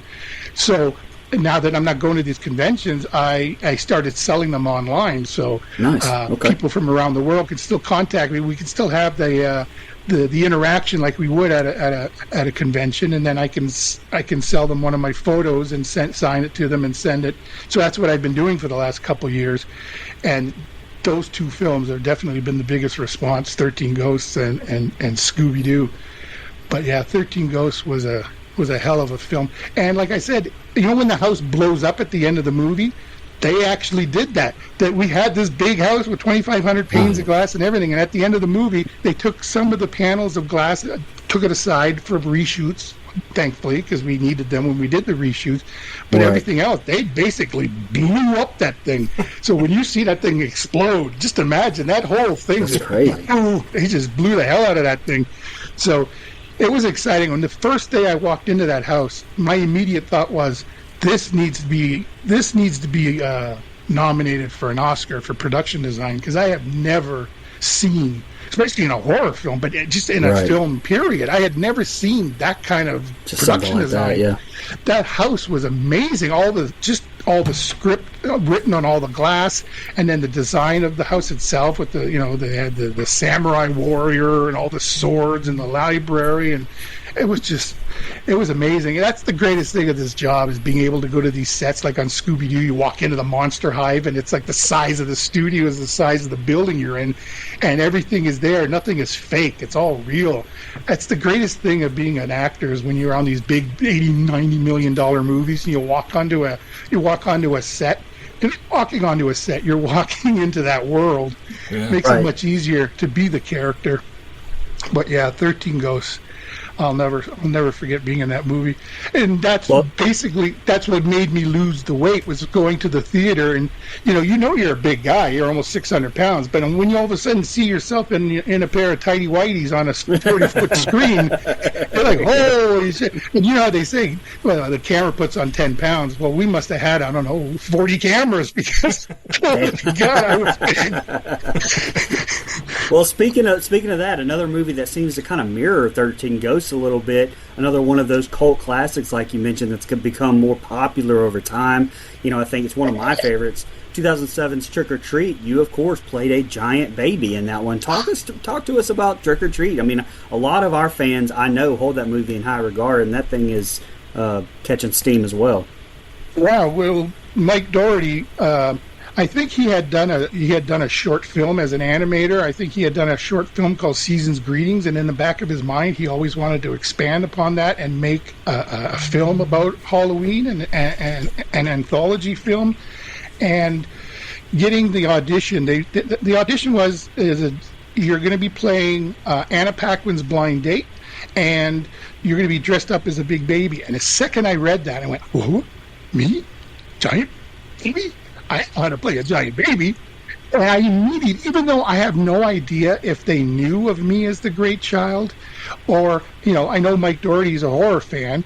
If he knew 13 Ghosts, you would think that they knew of but when I auditioned for it, it had nothing to do with 13 Ghosts. It was just me auditioning for Giant Baby. But the moment I got cast as that character, I was determined to make this an Easter egg. Damn it. People who know horror, they're going to go, wait a second. I know that Giant Baby. He's also a great child, because that's what giant babies grow into, great child. And I loved that film because, first of all, the experience of, here's something nobody knows, that entire forest scene with when they're dancing around and the werewolves and everything, that whole forest scene was shot in a studio. So, movie magic, because the day before, we were supposed to shoot in the woods, and we had a huge snowstorm that wasn't supposed to happen. And all of a sudden, that was built in one day? I don't know if it was built in one day, but pretty much. I mean, maybe over a course of a week, because they knew they could see the way the schedule. But all I know is that we were supposed to shoot in a forest, and all of a sudden it snowed, and they said, "Okay, we're doing it inside." And bam! Next thing you know, they filled up a studio to look like a forest, and we shot it inside. And I remember the werewolves, the wolves that they used. I remember that Underworld had just shot in Vancouver, so those are the same wolves from Underworld. They just spray painted, they painted the fur. So there's a little something that nobody knows, right? Yeah. Because they had the same wolves. They would just they do that a lot in Hollywood. They reuse a lot of props. They reuse a lot. Like, for example, in 13 Ghosts, I was just talking about the samurai outfit with the swords. Well, a bunch of those swords were also in the TV series Highlander, because it was the same props guy, because they shot Highlander in Vancouver as well. So there's always a lot of things that pop up in films that, especially props and stuff. You'll see a lot of props that show up in the same films. But I've always loved being the fact that I have the giant baby and the great child. I've used it as an Easter egg. I tell people, did you also know that the baby in this is also the baby in that? And it's funny because I'm 200 pounds smaller, so I look like the child of the great child. You know, I look much younger and everything. But I remember my wife. I went for a wardrobe fitting, and they had to fit me for the bonnet and the diaper, and I had little booties on, and I had the bonnet, and I had the bib and the diaper. That time I wore a diaper. In 13 Goes, I was wearing underwear. So there's I'm a little more grown up. I'm out of the diapers and I'm now onto the pull-ons, the pull-ups. But I remember my wife, someone called to ask for me, and she says, "Oh, I'm sorry, Ernst isn't here. He's being sized for a diaper and a bonnet." When I came home, she told me that. She says, "How often does a wife get to say that?" And I said, "Well, at least twice in this family." But she says, "Just remind them that it was your agent who was calling. I wasn't just telling anybody that people were being fitted for a diaper." Well, I would have. But she would have. There you go. There you go. So that was a great film. And then once again, talking about reshoots, same thing. They wanted to have, like 3 months after we shot the film, they brought us back on Trick or Treat to do reshoots because they wanted to show more of the wolf attack. You don't really see a lot of you see them turning into wolves, and then you see the aftermath of what That's they true. did, but you don't really see a lot of the attack. So they brought us back, put us back in. And here's the thing: when I shot the scene originally, my character, after you see me and she's talking to her, and I do a little thumbs up, and it's the whole sight gag and everything about, Right. Is he young? Is he young? Yeah, you can say that. You can't get much younger. So then later on, I'm passed out drunk, and when she goes, "Well, where's the guy you got for me?" He's always over there. They wanted to make it look like I had puked myself up because I was drunk. So they had made this puke that they poured down the front of me. But whereas with 13 Ghosts, it was like latex. It was like an application that they actually glued to me. The puke itself, whereas on Trick or Treat they actually made a puke, and it was like made out of beer. It was made out of onion and leek soup. It was made out of chunks of hot dog. It was basically they put together like all the things that I would have eaten over the course of the day, put it into a big thing, mixed it up, and then poured it down the front of me. So, that's the glitz and glamour right there. You get to have that on you. But here's where the glitz and glamour comes back to haunt you. Because 3 months later, when they bring me back to do reshoots, do you think that outfit has been steam cleaned? Of course it hasn't. Oh. It's been hanging there for 3 months. So all of a sudden now I got to put on the same outfit, but now I have the remnants of my 3-month-old puke and the smell that goes with that. And then they put big neck application on me because the scene we're shooting is the werewolves are attacking me and they're ripping the flesh off my neck, and they did all that stuff. And so they had to put this big application over and all the fake blood. So now on top of the 3-month-old puke, I've got all the blood and all the glues and all the makeup smells and everything mixed with that. So it was basically me sitting on this forest set all day going, I'm trying to keep it together and act like I'm being attacked by these wolves. And that was some of the scariest shit I've ever done, because you have these massive animatronic wolf heads that are being operated offset on the remote control. You got these servos, so all you can hear is and this thing is like on your throat, closing, opening, closing, and it's like, if I hope to God this guy with the remote control knows what he's doing, because I got these sharp freaking things squeezing my neck, and you're thinking I'm gonna die here, because it was so scary having these necks, these things going open and closing on your neck. And then they didn't use any of it. Because you just see me in the film afterwards laying there with blood on me. But all the stuff that we did on the reshoot, they didn't use any of that stuff. But, you still get paid.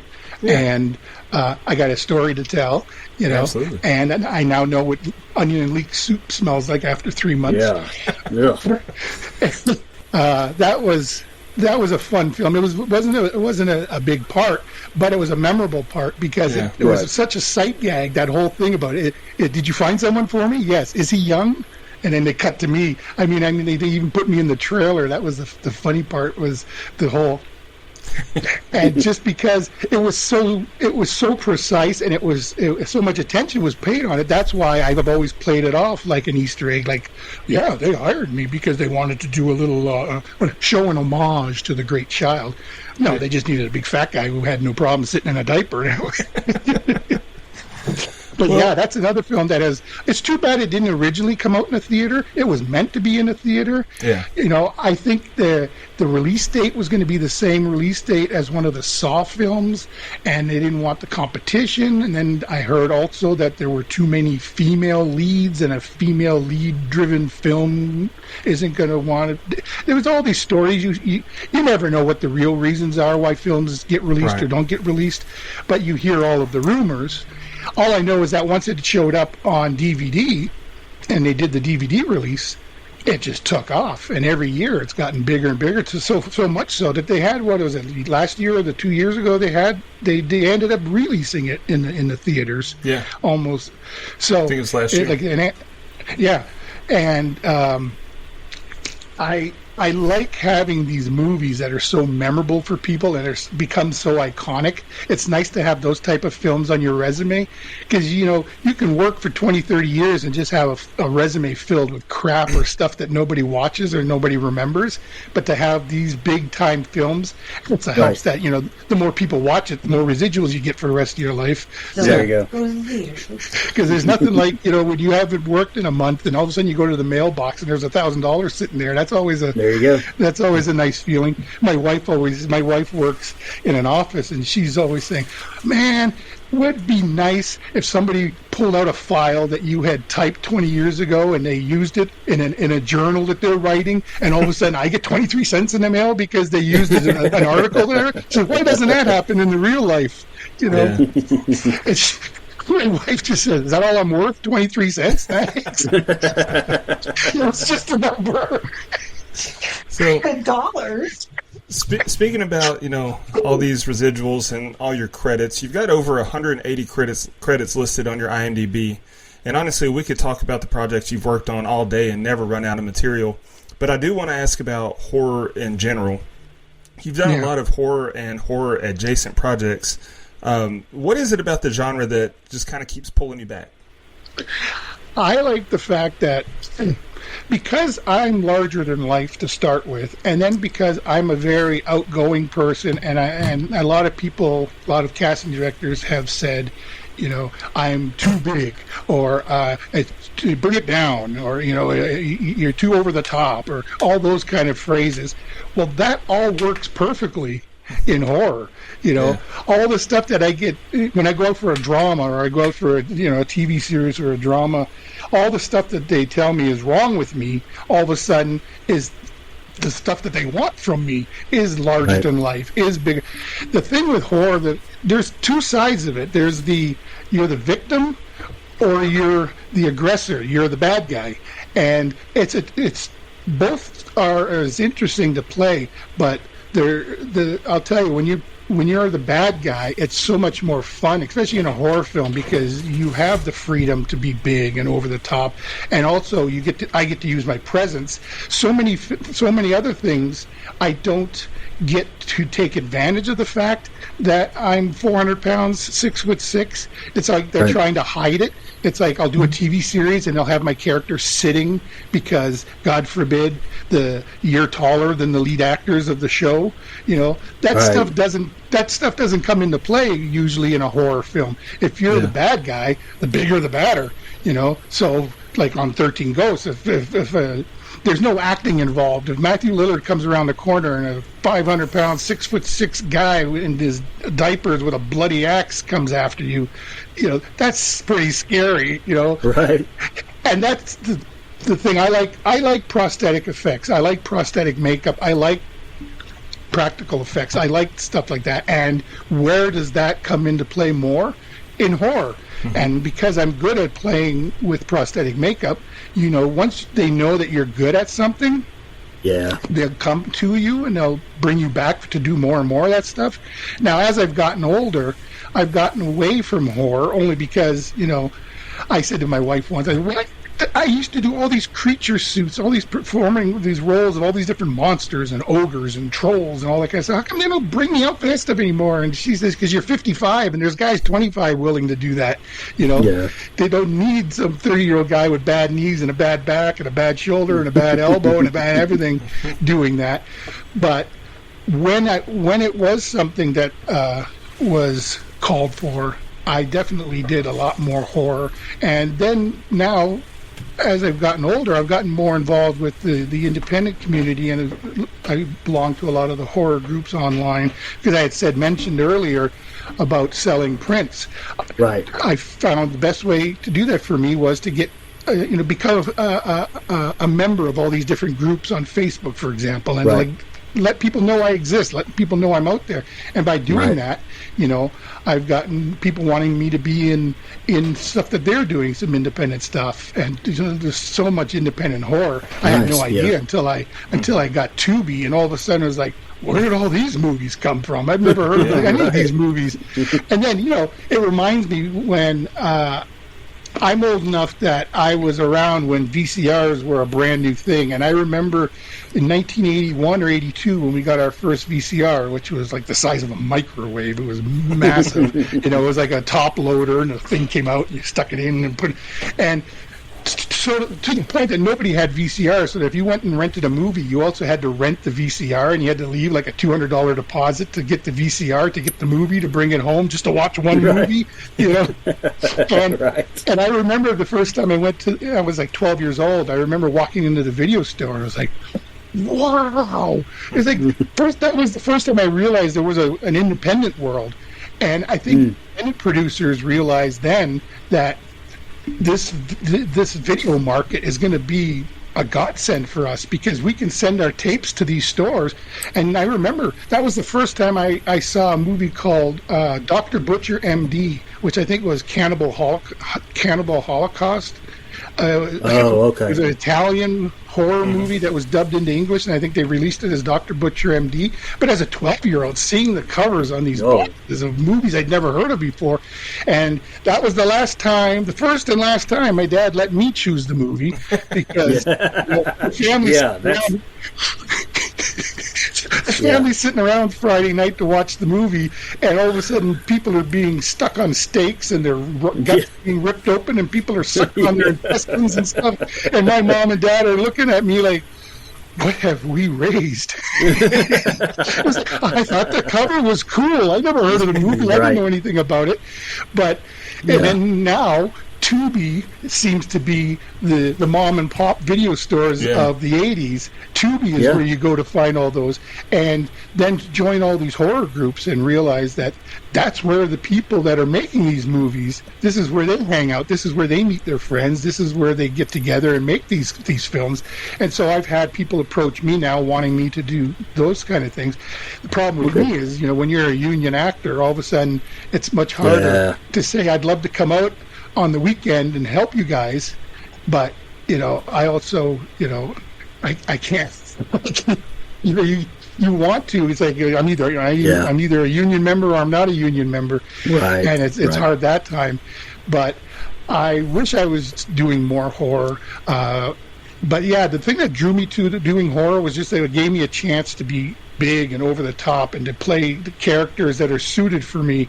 And I wish I could do more of that. But like I said, there hasn't been much call for me to get dressed up, and I haven't really done much horror outside of playing character. Like I was in Dreamcatcher, if you consider that a horror movie, but I was just a patient of a psychiatrist, so I wasn't really a monster in that.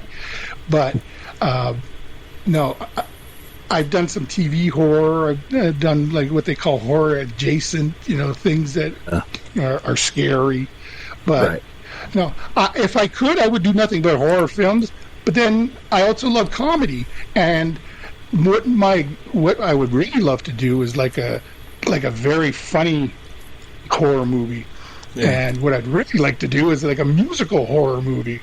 I think there was that film that came out, Stage Fright or whatever, a few years ago. It was Meatloaf was in it. It was like a musical horror movie. Oh yeah, I don't remember Meatloaf one, but yes. Yeah. So I would like to do like a musical horror movie where I get to be comedic. I get to, there's it's something you're not expecting, big and over the top. What's that? Bones of the Clown. Yeah, my wife was saying Bonds of the Clown was close, almost close, because it was very comedic with Dead Rising, Watchtower. Right. So many times I forget films. Like you mentioned 180. You start doing so many things you forget. So when people ask me questions, I tend to bring up the same 3 or 4 films, and I forget about films that I've done. It's the worst is when somebody says, "What do you do for a living?" You say you're an actor, and then they go, "Well, what have you done?" I don't know. Here, go to Google, put in my name. You work it out. Because I can't remember. And first of all, when you've done so many horror films, so many comedy films, so many drama, so many family-oriented films, it's hard to know what people are a fan of. Yeah. So I can go down. I've had people. I go down a list and I name like 10 or 11 horror films, and they're looking at me, and then they say, "Oh, I don't watch horror." Well, you told me that after the second film I mentioned. But at the same time, go ahead. Oh, I'm sorry. I was just going to say, speaking of these over the larger than life characters, I'm really excited for you to get to the pro wrestling question here with Dustin. But before we get to that, can talk to you a little bit about your producing and production manager credits, among others. I mean, can you talk to us about the little different kinds of pressure and expectations that come with taking on those different roles and wearing all those different hats? Yeah, the first film, like I mentioned, in '96, when I was offered to do this feature film, and it was my first lead in a feature, that film we started in '96, and over the years, that film wasn't released until January of 2025. Right. So I ended up becoming a producer on that film, and that was back when we started that film, for example, is when films were shot on film, and you had to have movie camera, and you had to have film, and you had to have the money to pay for developing, and now anybody can make a movie. Back then, you really had to work out the logistics and figure out how you're going to do this, because it was expensive. And what happened is, after a couple of years of shooting, we were shooting on 16 millimeter black and white, we realized we can't afford to finish this. It's going to cost us like $40,000 just to do a blow up of the film to 35 to have it play at festivals and play in theaters, everything.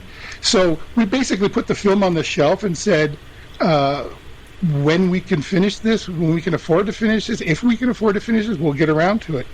That around to it turned out to be 14 years. And then Anthony Harrison, my producing partner, who was the director of the film, he had watched a documentary that Keanu Reeves was the host of, and he was talking to different directors about this new thing called digital film. And in watching that, Anthony realized that there is a life for this film, because the reason why we couldn't afford to finish that film was because it was going to cost too much and it was going to be too involved. Well, now it's to the point where he could take all the film stock that we had, send it off to we sent it to Cinelicious in LA. They were able to scan the whole film and do a beautiful 2K ProRes of the film. We got the film back in the computer, and all of a sudden it was like, not only are we seeing it the way we shot it, because we've never seen the film that clear.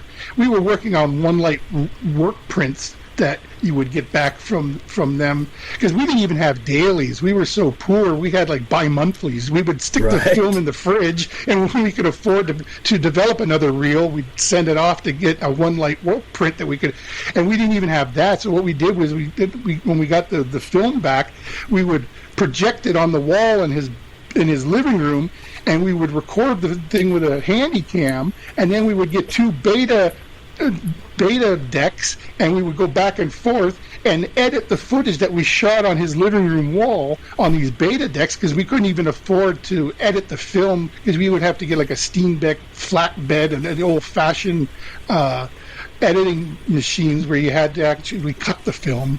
When you were a filmmaker back then, you were actually making the film. Now you just push a bunch of buttons on your computer, and no, I don't like that option, go back, try again. No, I don't like that option, go back. Well, back then, you're cutting the film, so you better know that this is what you want, because you're going to have to go get another print of the film to cut it up to do it again. So after 14 years and realizing that we have a life now, we put the thing in the computer, and all of a sudden the film was able to come to life, and he decided he was going to finish the film with his own self-animated animation type. So the film is shot in black and white, 16 millimeter, but then the lead character's flashbacks and dream sequences and memories are all in color animation. So we did like a flip on the real world. His real world is black and white, and his dream world is in color.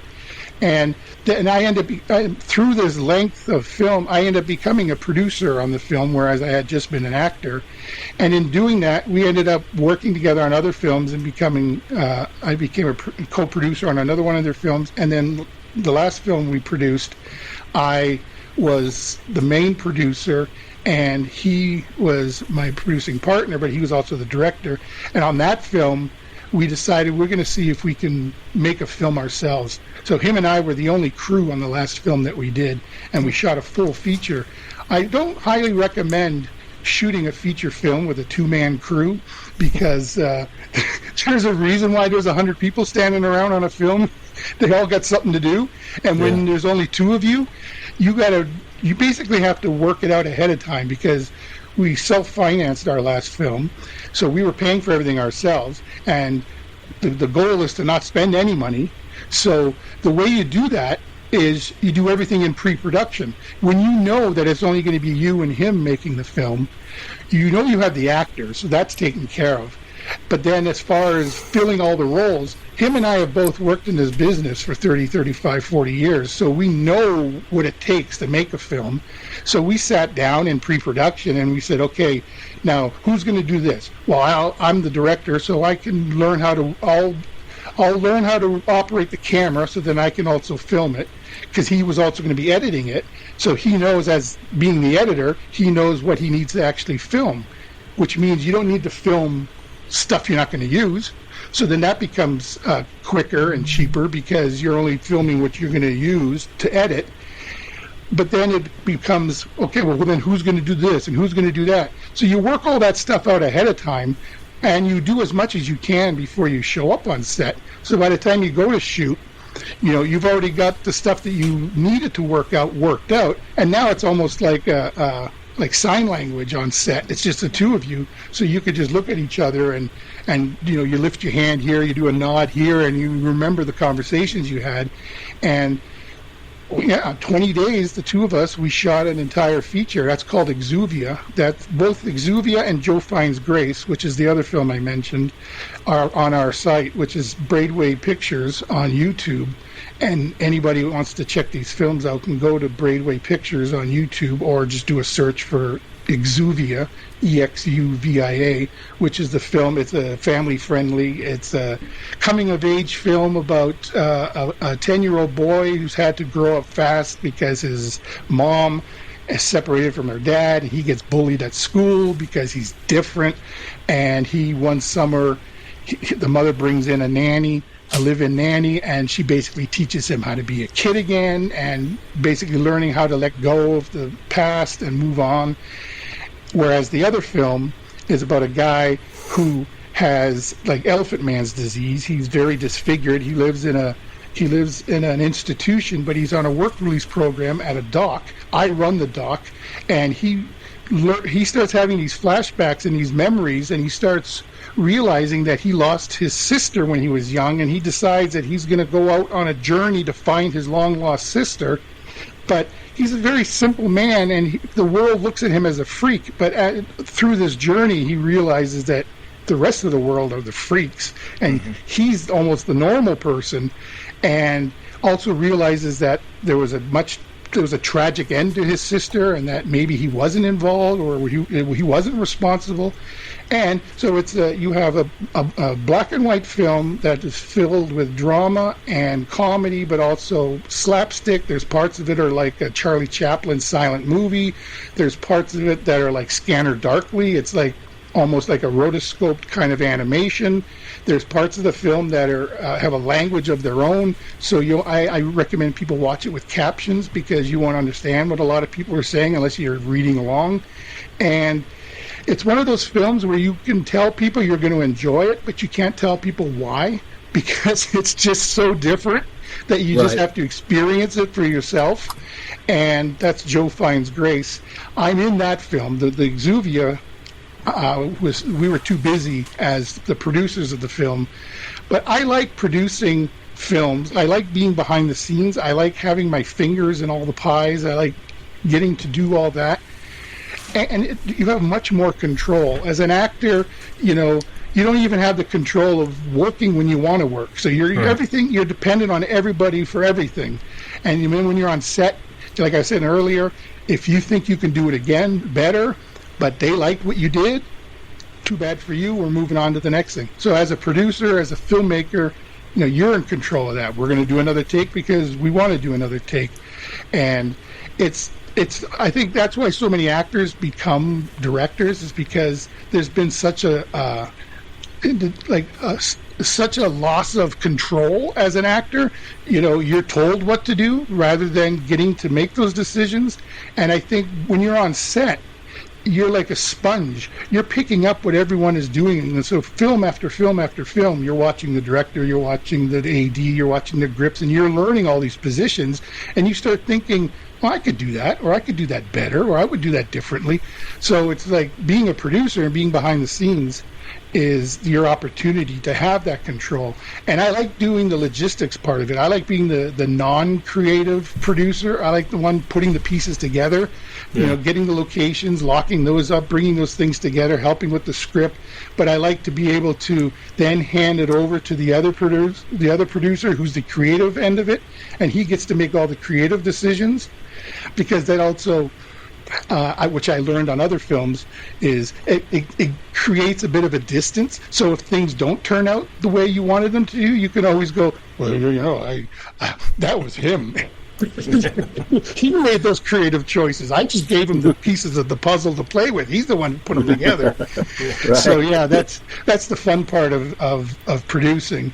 But I think before I leave this mortal coil, I think I will direct something, because you want to put your stamp on something. Yeah. Being the producer who puts the pieces together is fine, but you want to also be able to you want to have the responsibility of saying that's my vision, but you also want to be able to have the rewards of saying, I did that, that's good, thank me, pat me on my back, give me the awards. Absolutely. So we'll see. Well, we've really enjoyed talking about your acting career, but I can't let you get out of here without talking about something that definitely piqued my interest. I'm a diehard pro wrestling fan, have been since as long as I can remember. So tell me about your time as the Bible Thumper. How did that all come to be, and do you still keep up with the product at all? This is the question I get asked the most. So I think wrestling must be still as big as it has always been, because everyone always wants to know more about this. And this is also where I have to pull my foot out of my mouth and make up for the past. I was involved in wrestling in high school. I did amateur wrestling, and being my size, every school I went to, they always wanted me on the wrestling team. That and the football team. I wasn't into football. I ended up getting a coach suspended because he threw me up against a locker because he was pissed off that I didn't want to be on his football team and that I wanted to be in the drama club.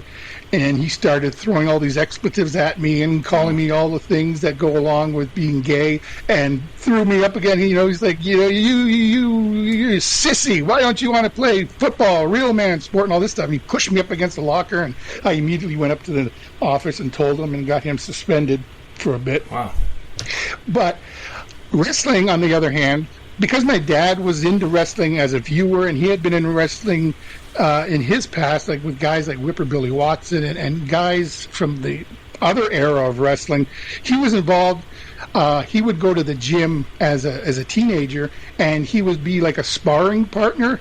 Like, when they're training, he would get in the ring with them and spar with them. So I had that history of knowing he had done that, and then I was involved with amateur wrestling, which at my size was great because I never wrestled. I'd go to a wrestling tournament, there'd be nobody else my size, and they'd bring me to the middle of the mat, they'd lift my hand, they'd give me my medal, and I'd go sit down, and I would never wrestle. I wrestled in practice more than I wrestled ever in high school, except my last match was at the Canadian National Institute for the Blind, and it was who the hell knows that a blind school has a wrestling team? And the guy that I wrestled was just muscle, and he was completely blind. And I remember we were standing there getting ready to wrestle, and all of a sudden I see the coach from the other team go over to the referee, and then all of a sudden the referee says, "Okay, I'm going to need you to step forward and put your hand on his shoulder, and he's going to put his hand on your shoulder," because that's how they learned to wrestle, because they have to know they have to put their hand on the guy because they have to know where he is. Well, you don't want to say, "Wait a minute, you're giving the blind guy the advantage," but in a way you are, because I've never started a match that way. You're always over here ready to go, and the other guy's over there. So now all of a sudden I've got his hand on my shoulder, and I got my hand on his shoulder, and the guy blows the whistle, and before I even had a chance to react, the guy spun me around, put me in a suplex, threw me back, pinned me, 9 seconds. Wow. So of all the ribbons and all the medals I got through high school for not wrestling, I finally get a wrestling match, and I lose to a blind guy in 9 seconds. So that's how I ended off my high school wrestling career, which is pretty sad. So then, after high school, during one summer, I got involved with a local wrestling promotion, and I ended up becoming like the ring boy. I was like the guy who would hang around the arena and help them set up the ring and set up the mats and do all that kind of stuff. And while I did that, I was constantly daydreaming, because the actor in me was like watching the other wrestlers, and I'd be like, "Man, I could do that better. I could be a better wrestler." And so then I'd start coming up with characters, and that's where I came up with the Bible Thumper. And I said, "Oh man, if I was a wrestler in my size, I'd call myself the Bible Thumper. That's the perfect name." And I would shave the cross. I'd have a mohawk from front to back, and I'd have a mohawk from ear to ear, and I'd have like a cross on my head, and then I'd wear like a black robe, and I would have a white collar, and I would have a big golden cross that hung around my neck, and I would go in there and I would pin the guy, and when I pinned the guy, I would take out my little New Testament and I'd shove it down his throat, and that would be my finishing move, and I would be the greatest wrestler ever. And so I had created this whole persona, this whole thing, and I never wrestled. I wrestled in high school, and then I was like I said, like a ring boy. I was like one of the crew, but I had created this character. Then when I became an actor, I would telling people, the first thing actors do, they fill out the special skills on their resume with things they've never done. I'm a horseback rider, and I can roller skate, and I can gymnastics, all the things you've never done, because they say, you go to an audition, they go, "Can you sword fight?" "Sure, I can sword fight." And you get the part, and the first thing you do is you run out and you find someone to teach you how to sword fight, right? So I had always said I was a wrestler, because I was a wrestler in high school. So I just said wrestling was one of my special skills. But then when they would ask me about my wrestling, I'd say, well, I was also involved with a wrestling promotion, which I was, because I was the ring guy. So I wasn't lying. And I would say, and I had a character, and he was the Bible Thumper. And I would start describing my character, which wasn't a lie, because I had created this character. And so I would start telling the story, and I would embellish this thing. And over the years, the story would get bigger and badder, and I would tell all these these stories about my character, the Bible Thumper, and next thing I know, I'm working on the X-Files, and Chris Carter's directing the episode, and so I'm telling him about the Bible Thumper, and I'm showing him how the moves and how I would dress and everything. And next thing I know, I get a phone call at home that says, Chris Carter's on the line, he'd like to talk to you. And he goes, "Hi, remember you told me you used to be a wrestler?" And in my mind, I'm like, "Yes." He says, I love your Bible Thumper stories. He goes, "We're doing an episode of Harsh Realm, and we need a guy your size to be like a UFC fighter kind of thing." And so off the set I go, and it's like how long am I going to pull this ruse before it comes back to bite me in the ass? Because I'm telling all these people about my wrestling history, my wrestling stories, and now I'm playing all these wrestlers. Then when I was doing Dudley Do Right, I get cast in an episode of Honey, I Shrunk the Kid, the TV series, which shoots in Calgary, Alberta, Canada. And it turns out that I'm going to be playing the tag team wrestling partner of Bret the Hitman Hart. And I'm going to be wrestling with him, and the whole episode is going to be me and Bret Hart wrestling against these two other guys. And all of a sudden, I'm starting to okay, is this where the lie bites me in the ass? Because now I'm going to be in the ring with the greatest wrestler ever, in my opinion, and I'm going to so now all of a sudden it's like, can I remember watching wrestling as a kid, and can I learn those moves in my head, and then when I get in the ring, can I just do them? And is he gonna, or are they going to drag me out of the ring? Oh, there you go, Bret the Hitman Hart, awesome. You know, you got he's my favorite. He's my all-time favorite wrestler too. So all of a sudden, because we were shooting in Calgary, and that's where he's from, I'm thinking, oh God, are they going to drag me out of that ring and bring me over to the dungeon? And am I going to be in the basement? And are they going to really teach me how to wrestle? Because Stu Hart was still alive then, and I was like, oh my God, and I used to going to have these nightmares. But as it turned out, I was working on Dudley Do Right. I was also working on a film called Camouflage with Leslie Nielsen, and I was doing a TV movie with Tim Matheson. So I was doing 3 films at the same time. So I'd be like 2 days here, 2 days there, 1 day here, 2 days here, 1 day. So I was juggling these 3 movies, and then I get booked on Honey, I Shrunk the Kids, the TV series, which is shooting in Calgary. So now I'm going to have to, my agents and everybody had to work out so they could push things around so that I could take a time to fly to Calgary, shoot my stuff with Bret Hart, and then they worked it out that we were going to shoot all my scenes, and then I was going to work all day, and then I was going to take a red eye back to Vancouver, and they were going to drive me straight to the set of Dudley Do Right and go right back into work the next day on that thing. And so we had this all worked out, and 2 days, I had my plane tickets, everything, and 2 days before I get a message from my agent that because they're shooting in Calgary, and that's Bret Hart's hometown, and because he has never worked as an actor with his brother Owen, that he wants Owen to play his wrestling tag team partner. And as it turned out, it was like a few months later that Owen died. Yeah. So he got the chance to work with his brother as an actor. They got to do this episode where they got to be tag team wrestlers. I didn't have to go crazy and change my schedule and fly out and do red eyes and all that stuff and get my ass handed to me by Bret Hart when they realized I don't know what the fuck I'm doing. But hey, I wrestled in high school. Not really. I lost to a blind guy in 9 seconds. But, you know, so because what happened was by telling this story where I would never really lied, I just didn't fill in the blanks. Yeah. And then what happened was, so I would tell this, and I would keep getting hired and playing these different wrestlers. I got flown to Denver to shoot a commercial where they wanted me to play a wrestler, and it was like because they had heard my Bible Thumper story, and now I'm in Denver shooting a commercial as a wrestler, and that was so.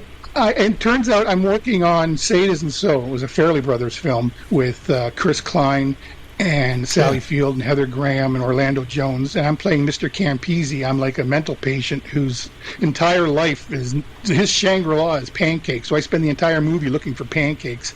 And in that film, they brought me, one day they called me over and they had me go talk to the publicist, like you do the EPKs and all that kind of stuff. So I was talking with the publicist, and we were talking about my early days, and I said to him, the same story. I said, I wrestled in high school because when you're my size, and at that time I was like almost 600 pounds, it's not hard to believe when you say you used to be a wrestler. Yeah. Well, that makes sense to me. Look at the size of this guy. Of course he was a wrestler.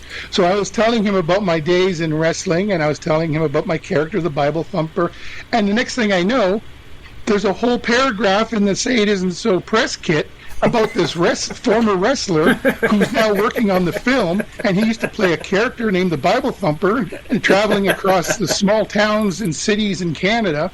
And so next thing I know, that press kit gets put online. It's on a movie website, and now that information is online. Next thing I know, I'm going to IMDb, and I see it says used to be a professional wrestler. I was like, oh, okay, well, I guess I used to be a professional wrestler. It's out there now. So now with all the podcasts and the interviews that I've been doing lately, it's like I'm starting to have to go back and clean up the mess of, yes, I would love to have been a wrestler. If I was going to be a wrestler, this would have been my character.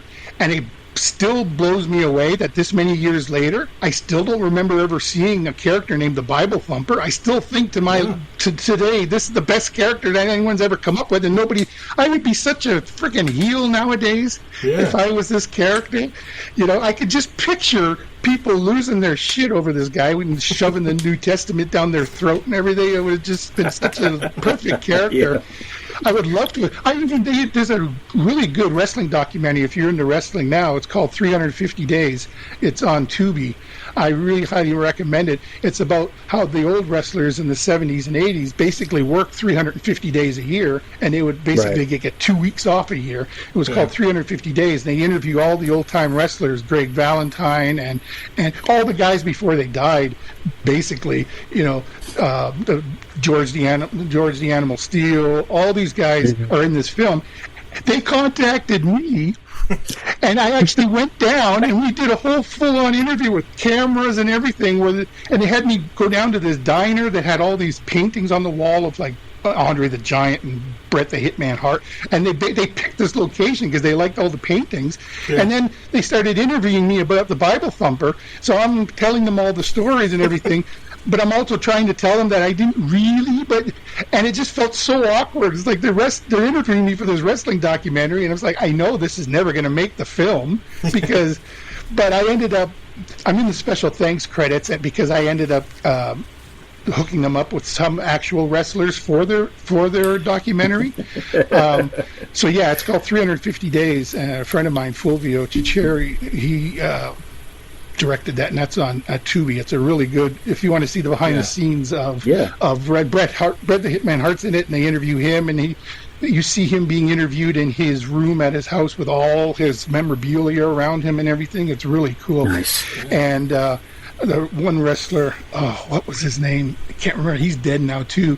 But he ends up taking him into the kitchen to make his favorite dish, but it's like it's one of those scenes where it's like a total shit show. It's like a total nightmare.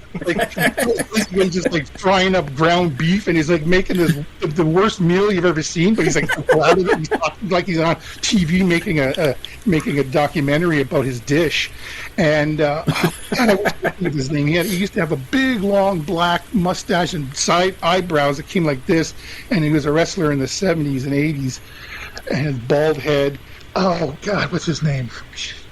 Don't you hate that when you know something but you can't bring it, you can't find it in your head? Right. But so they ended up not using any of that interview, of course, because they didn't want non-wrestlers in their wrestler documentary. But so the long answer to the short question is the Bible Thumper exists in my brain, and I did wrestle in high school. I did lose to a blind guy in 9 seconds, and that was basically my only match. So it's still a funny answer. It's still a good answer. And yes, I don't watch wrestling, but I keep up with it online because, God forbid, you watch one wrestling video, and now wrestling videos will be in your timeline for the rest of eternity. So I keep seeing Ox Baker? Ox Baker, that's it. And this was another one of these wrestlers just before he died. He's doing this thing, and it was oh my God, it's so bad that it's good. Him, before you guys leave, you gotta shoot me in the kitchen. Making this is my favorite dish that I used to make for all the wrestlers. And it's just it's a mess. It's hilarious, but and you get to see Greg Valentine. You go on the road with him, and you're in his Cadillac, and he's driving to the set. And these guys are all way beyond the years where they should still be wrestling.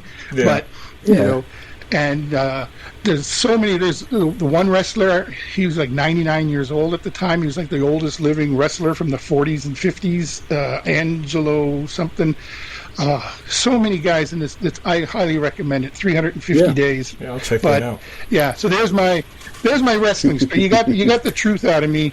You finally someone.